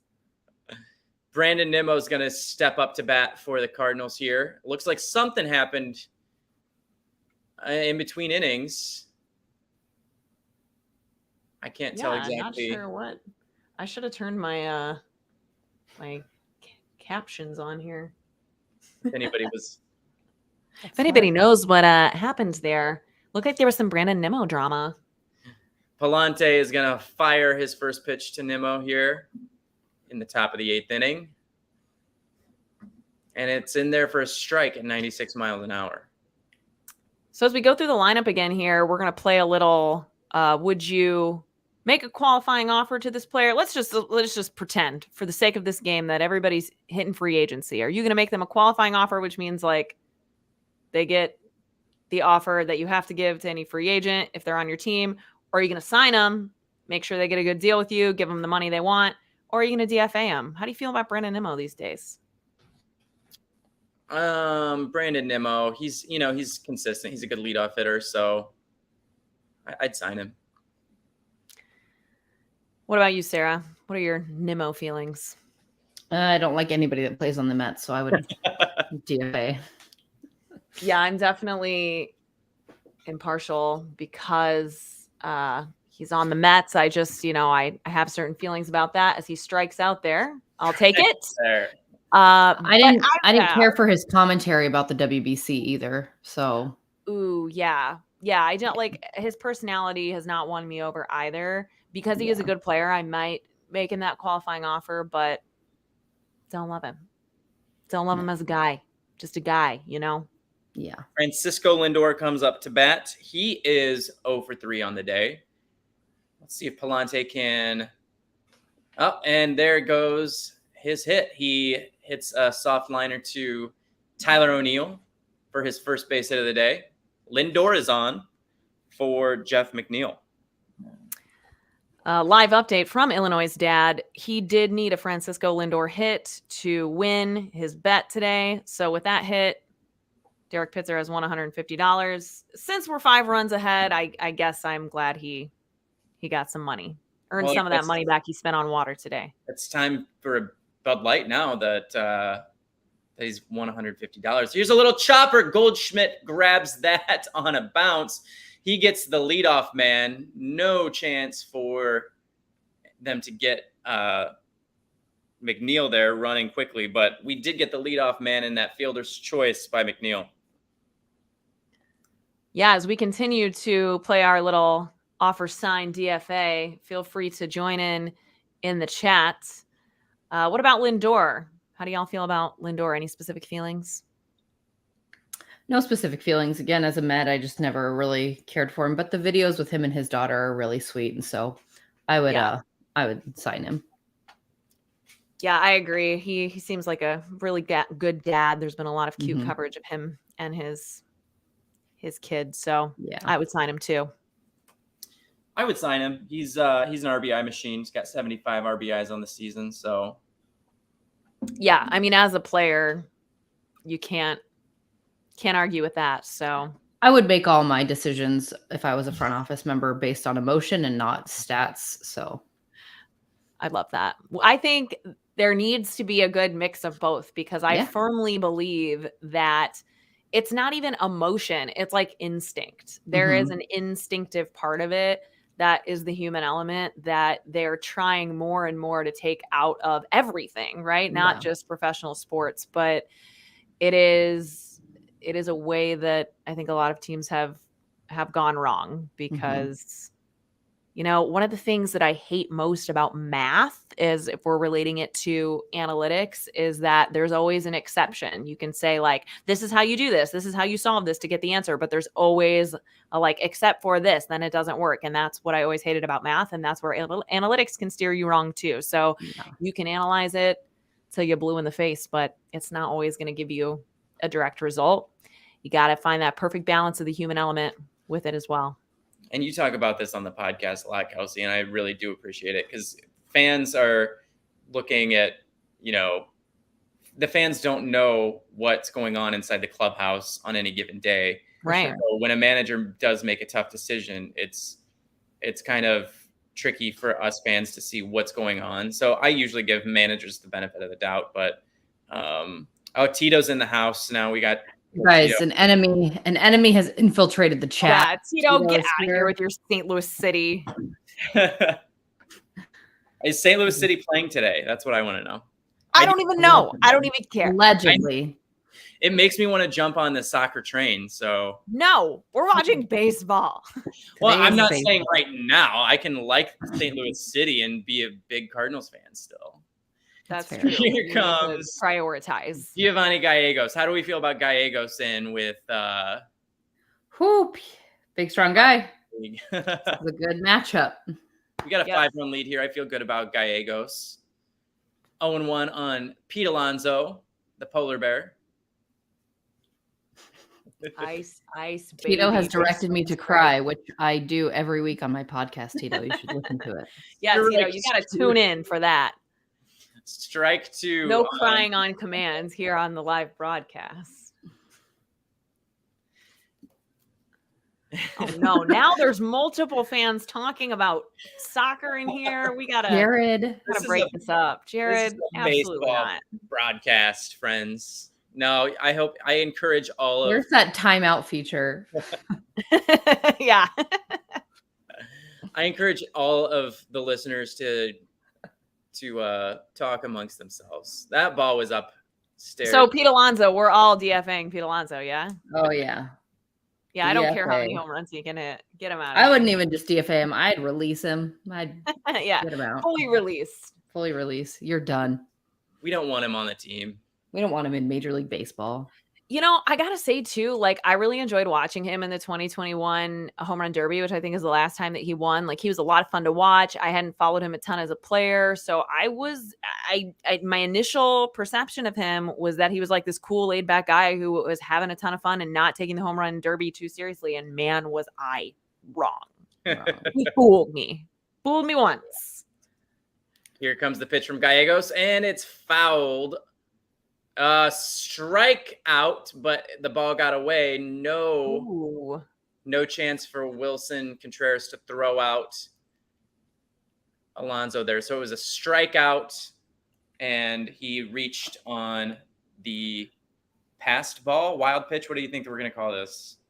If that's a dropped third strike, I'm going to say that's the worst rule in all of baseball. I will die on that hill, but I didn't see very close to what happened. So Yeah, got something going here. We got runners on second and third. yeah, it looks like the officials are going to confer here because Alonso is currently standing on first base. It appears he took first base on the strikeout from what I would assume would be scored a wild pitch, because it didn't look like, Contreras made a decent attempt to block it. I don't know. We'll wait to see on that one. We do have our singular Mets fan in the chat saying that they would also DFA Alonso for throwing away the Mason Wynn first hit. So thank you very much for that. You Good baseball fan.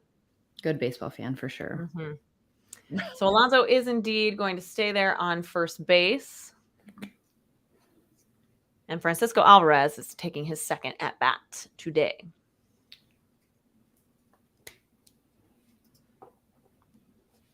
Gallegos in with the pitch. He got it for a strike. So now it's 0-2. Let's see if Gallegos can put away Alvarez and end this mess that he's gotten himself in. It's now when you think that those insurance runs in the seventh inning are really, really beneficial, because these would be much more stressful pitches. Yeah. If it was still a 3-2 game or even a 4-2 game at this point. Absolutely. Yeah, Alvarez was actually the Appalachian League's youngest player. He debuted a rookie level there at age 17 in 2019. He's only 21, you guys. I feel like the way he just carries himself and the fact that it's been spoken about how he's already a leader in their clubhouse is really interesting, because he is only 21. That was a ball in the dirt by Gallegos, an 84-mile-an-hour sinker. Let's see who's going to win this battle. Is it going to be Alvarez or Gallegos? I'm going Gallegos. 2. Get him, Gio. I got to say, I'd sign Alvarez with the kind of season that he's having right now, but I hope he strikes him out. Oh. And it looks like we've got a hit to left field. Oh, and the ball gets past Tyler O'Neill. 2 runs are going to score as Alvarez streaks to third base. Oh, and he's out at the plate. That's Polar Bear Pete. Out at the plate for the 3rd out. Only 1 scored. It's 7-3 Cardinals. And we're going to go to the bottom of the 8th.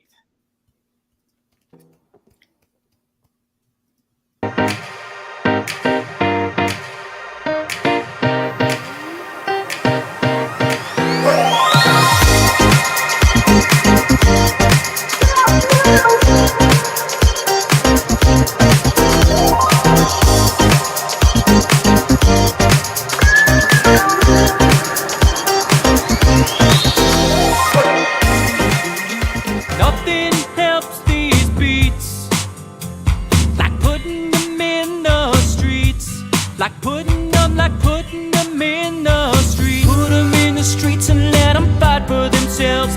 They get stronger out there and they fend off fear. Oh, no, no, no, na, na, na, na. Oh, no, no, no, na, na, na, na.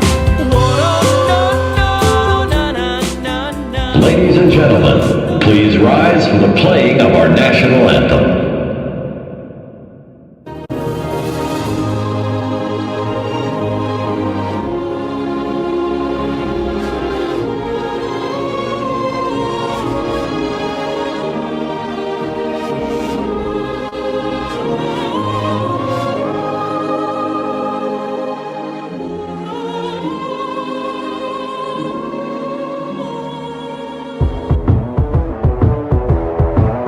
Hey, baseball fans, you're listening to Babes.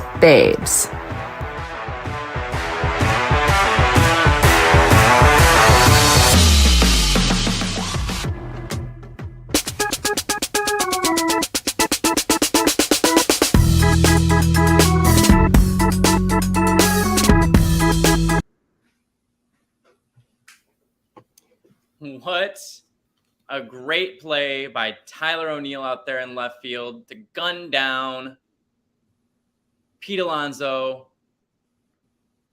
So that was Tommy. Yeah, so it went Tyler O'Neill to Tommy Edman to get that throw into Wilson Contreras to get him out at the plate. Yeah. O'Neill recovered really nicely from that slip up out there in left field. And my favorite part of this play is, first of all, 5 runs down. Pete gets thrown out at home. You said it, tanking in full effect. The Mets are going to Met. But my favorite part of the whole thing is Wilson Contreras ringing him up as out there as he throws him out or tags him out at home plate. Beautiful. Beautifully well done there by O'Neill and Edman. As it looks like, are we going to have another pitching change here? I'm not sure. It was weird. We cut back to commercial here. Something is happening. We are not at the game, nor are we even associated with the Cardinals in any way whatsoever. No. So we have no idea. Not yet.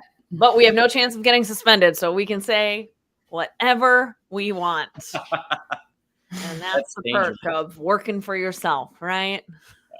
Do you think that there's a brawl happening on the field right now? Oh my gosh. I am wondering if there's something happening, that they don't want to show or they don't want to see. Check your text. Did you get a text update from anybody at the game? Ooh. I do have text updates, but no, it just says time to buy some more Bud Light. So okay. That's the only update I've got from the game. But who was it that there was somebody on the Mets? I think it was DJ Stewart.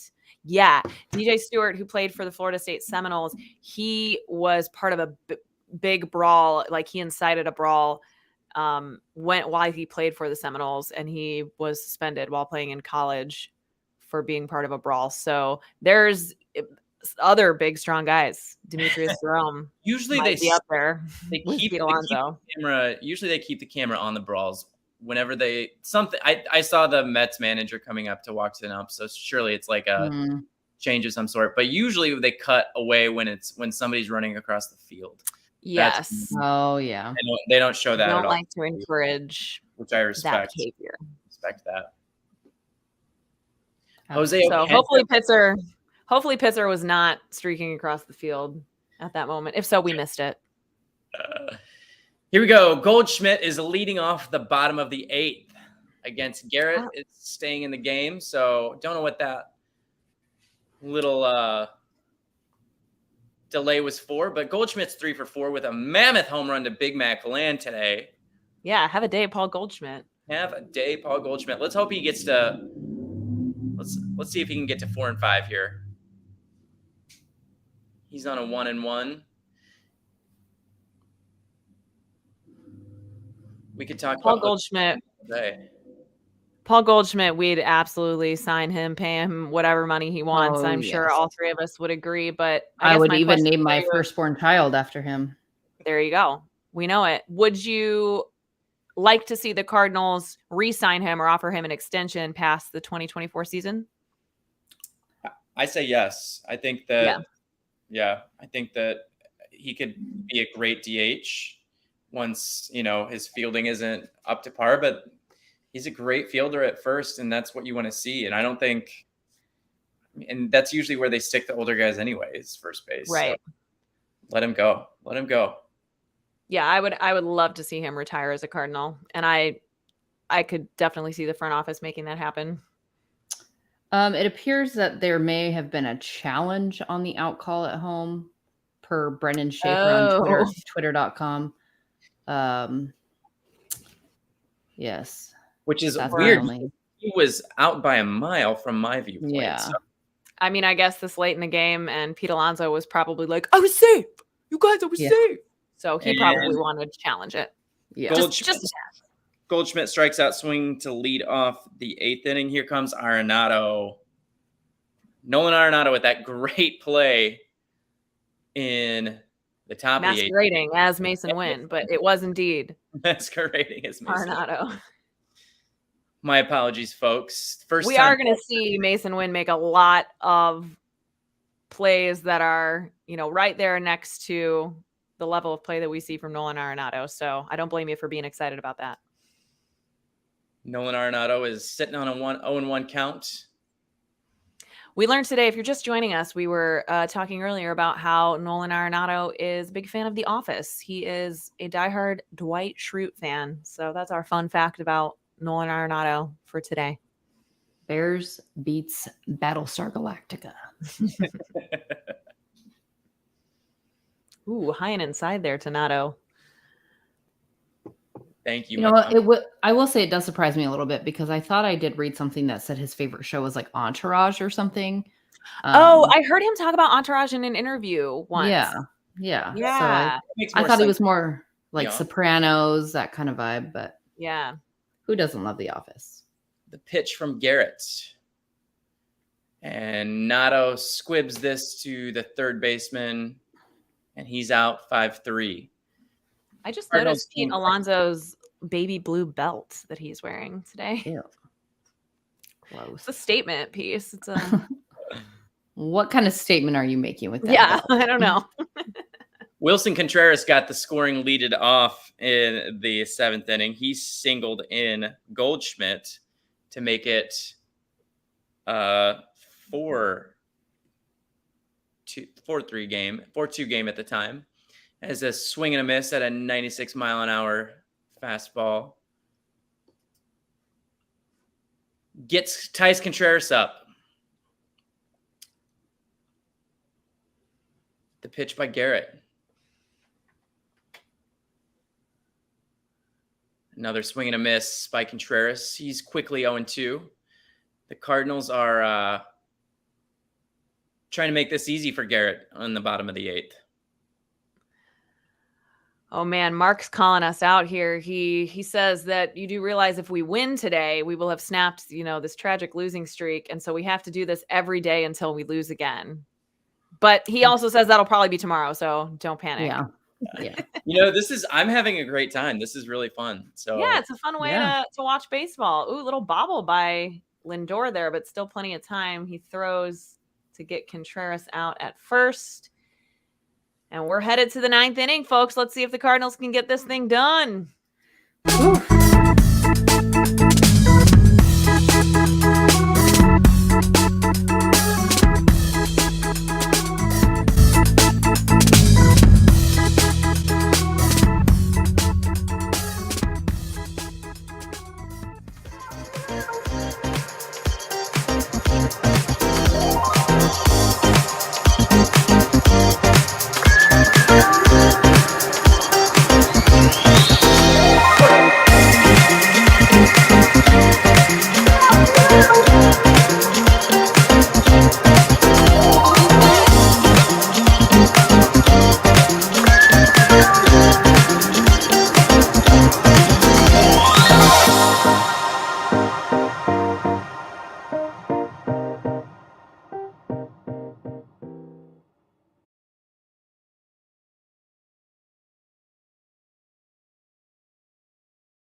Nothing helps these beats like putting them in the streets.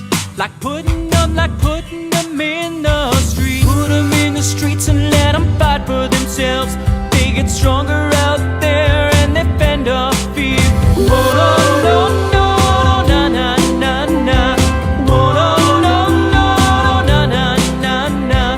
Oh no, no, no, na na na na. Ladies and gentlemen, please rise for the playing of our national anthem.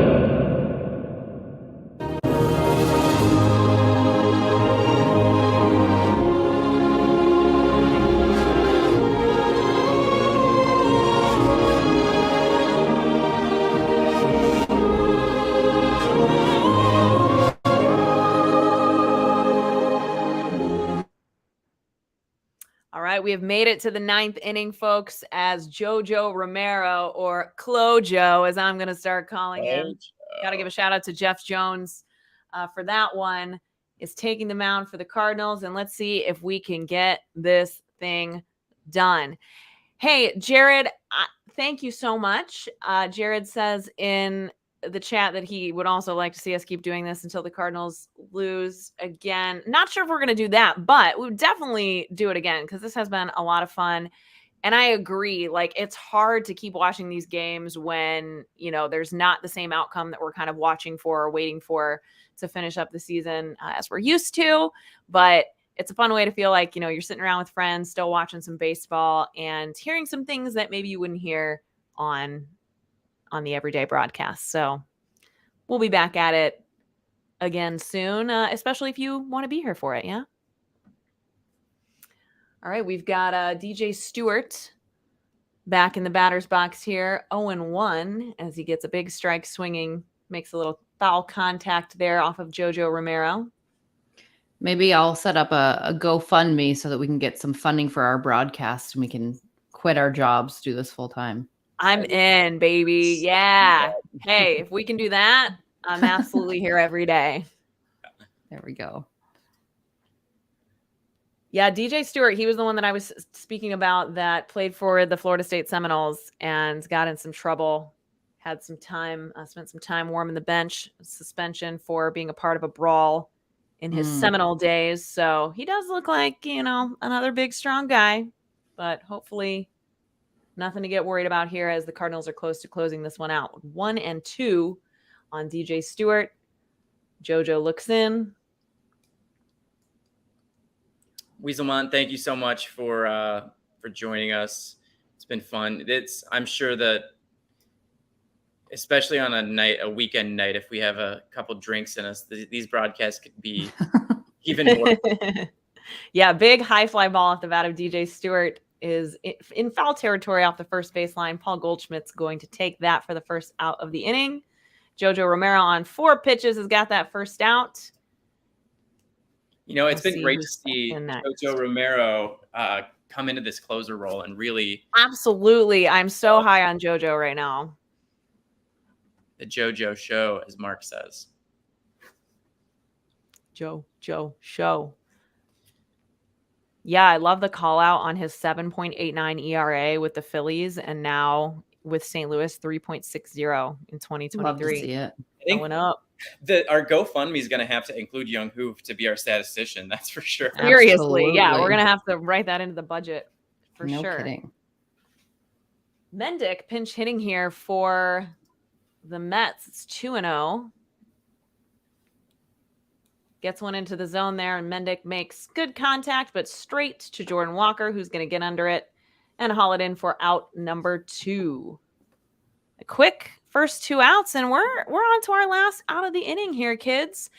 Who's your player of the game? Who has made the biggest difference for you? Whose performance stands out? I got to say Paul Goldschmidt with that mammoth home run, you know, to take the lead there in the what inning was it in? Let's see here. I don't even know, but I'm glad that it happened because America's dad making it happen when Illinois' dad is there on my dad's birthday. It's just been a happy home run celebration ever since. You got some happy people up in Big Mac land going home with some Big Macs. So I think Paul. No thanks to Pete Alonso. Thanks to Paul Goldschmidt, mind you. It about is you, also, we're on the cusp of Virgo season, and our Virgo King, Paul Goldschmidt, got us that lead. So I'm going to have to go with Wes. Paul Goldschmidt. It's 1-1 here on Almonte, who is also going to bat for the first time, I believe, in this game. Let's see if we can make him the final out and send those hot fans home that have seen this game through at Busch Stadium. As we watch from the comfort of our air conditioning. Yeah, I'm down in my basement. It's freezing down here, so I feel kind of guilty. My husband was like, I don't know, you're gonna be freezing down here. I was like, I'll be okay. I'd much rather be cold than hot. Yeah, there's a little chopper straight to Mason Wynn between second and third. He is gonna make the final out as he tosses it over to Paul Goldschmidt, and that is a Cardinals win. 7-3 is the final. You know, Paul Goldschmidt, obviously the player of the game. We saw a great, amazing catch from Richie Palacio as the outfielders, Tyler O'Neill and Jordan Walker, are going to make their little hug and huddle there. You love to see that after a win. Good team camaraderie out there. But I got to give a shout out to my guy, Alec Burleson, who, was my pick to click. He made it happen today. All three of our picks to clicked today. And I would like to give another shout out to Mason Wynn, who went 2 for 4 today, and he got his first single outside of the infield. So good job, Mace. Looking up for Mason Wynn too. Yeah.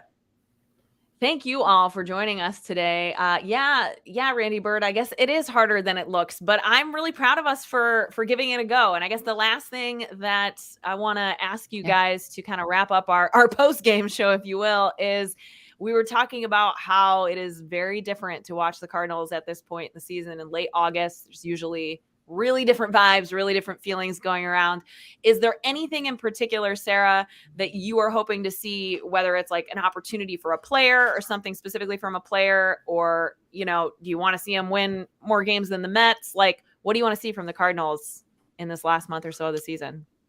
I think a writer contributor over at Birds on the Black, our friend Cardinals Gifts original website, did something earlier this year about the Cardinals always finishing above the Pirates. And so I've kind of been on that watch. And I think that's what I'm just been hoping for, at least above the Pirates. Let's settle in fourth. I'm good with that. Yeah, let's not finish in last place. Excellent. And if you haven't caught it by now from all of our lovely commercial breaks, got to give a shout out to my handsome and equally talented husband, Dan, for putting that together for us. Sarah co-hosts the There Is Crying in Baseball podcast, which is coming at you with new content, new episodes weekly, every Wednesday. Sarah, where can we listen to There Is Crying in Baseball? Apple, Spotify, everywhere that there is podcasts. We literally have them all. Some I've never even heard of until this. So Pocket Casts, some other ones I still don't even know. And if you can't find it that way, where can they follow you on Twitter? Because I'm sure they can find it on Twitter and Instagram at Crying Baseball. We're also on Facebook.com. If Facebook.com is your vibe, at There Is Crying in Baseball on Facebook.com. Everywhere you want to be. Everywhere. All right, Wes, what are you hoping to see from the Cardinals or any of the players on the team through the rest of the season here?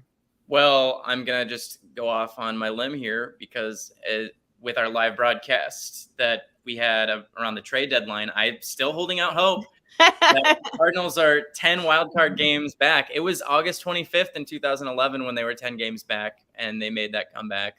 I know a lot of things are different this year, but I'm still, until that E is next to their name, I'm still believing. So that's my hot take, even though it's a wild one. I'm still tweeting the hashtag 12 and 23, so I'm right there with you, Wes. Hey, we got to hold on for something, right? And luckily, there's a lot of young, exciting talent to also be watching for. It's awesome that Mason Wynn is here now. And someone was joking to me on Twitter earlier today about, like, are we complaining about Mason Wynn yet? And I know that's, fair call out there, because there's a lot of people that are like, oh, this guy, what is that I get excited about? He's got 2 infield hits, but I am really excited to continue to see him play and for him to have the opportunity to kind of break it in the majors. And I think that gives him a huge leg up for, his first full season in the major leagues, where he will be able to qualify for Rookie of the Year in 2024. So I'm excited to see him play And I'm really just hopeful at this point that, yeah, Brendan Donovan got the surgery that he needed to get healthy. Dylan Carlson, like Sarah said earlier, do it now. Might as well. Would love to see him healthy regardless of where he's going to play next season. And Nolan Gorman, man, I need Norm back. I'm like missing him in my life. So I hope he has some time off his feet and can figure that out. But yeah, I'm hoping for some individual player highlights. And I am still, Wes, I don't know if I like, of course there's a part of me that's like, you never freaking know, because I mean, I think I was there at I was there for multiple games throughout the 17 game winning streak, because part of it was at Wrigley Field. And so I got to be there for that. You were there. I'll go to at least one of the games in Milwaukee, which is their last road trip of the season at the very end of September, hoping to see Adam Wainwright pitch there again. But I really am just, if they can win more games than the Mets, I'll consider it a win, because I've been kind of comparing those two team scenarios since things went south for both of them through the end of the season here. But hey, all we can do is keep tuning in and waiting to see. So thank you all for joining us today. Thanks for your engagement and your encouragement to do it again, because we'd love to. Wes, tell the good people before we wrap it up where they can follow you on Twitter. Twitter and Instagram, WesMick88. And you can listen to Validity on Spotify, Apple Music, wherever you listen to your music. That's right. You found me here on YouTube at Kbird Tweets, and that's where you can find me on Twitter. Peace, Love, and Baseball is coming out weekly every Tuesday, and Babes comes out a couple times a month. That is the podcast that I co-host that you've been seeing little ads for throughout the broadcast today. Sarah, Wes, thank you so much for all of us here. It was a pleasure. Peace, Love, and Baseball live stream. I'm Kbird Tweets. Have a great rest of the night, guys. Good night.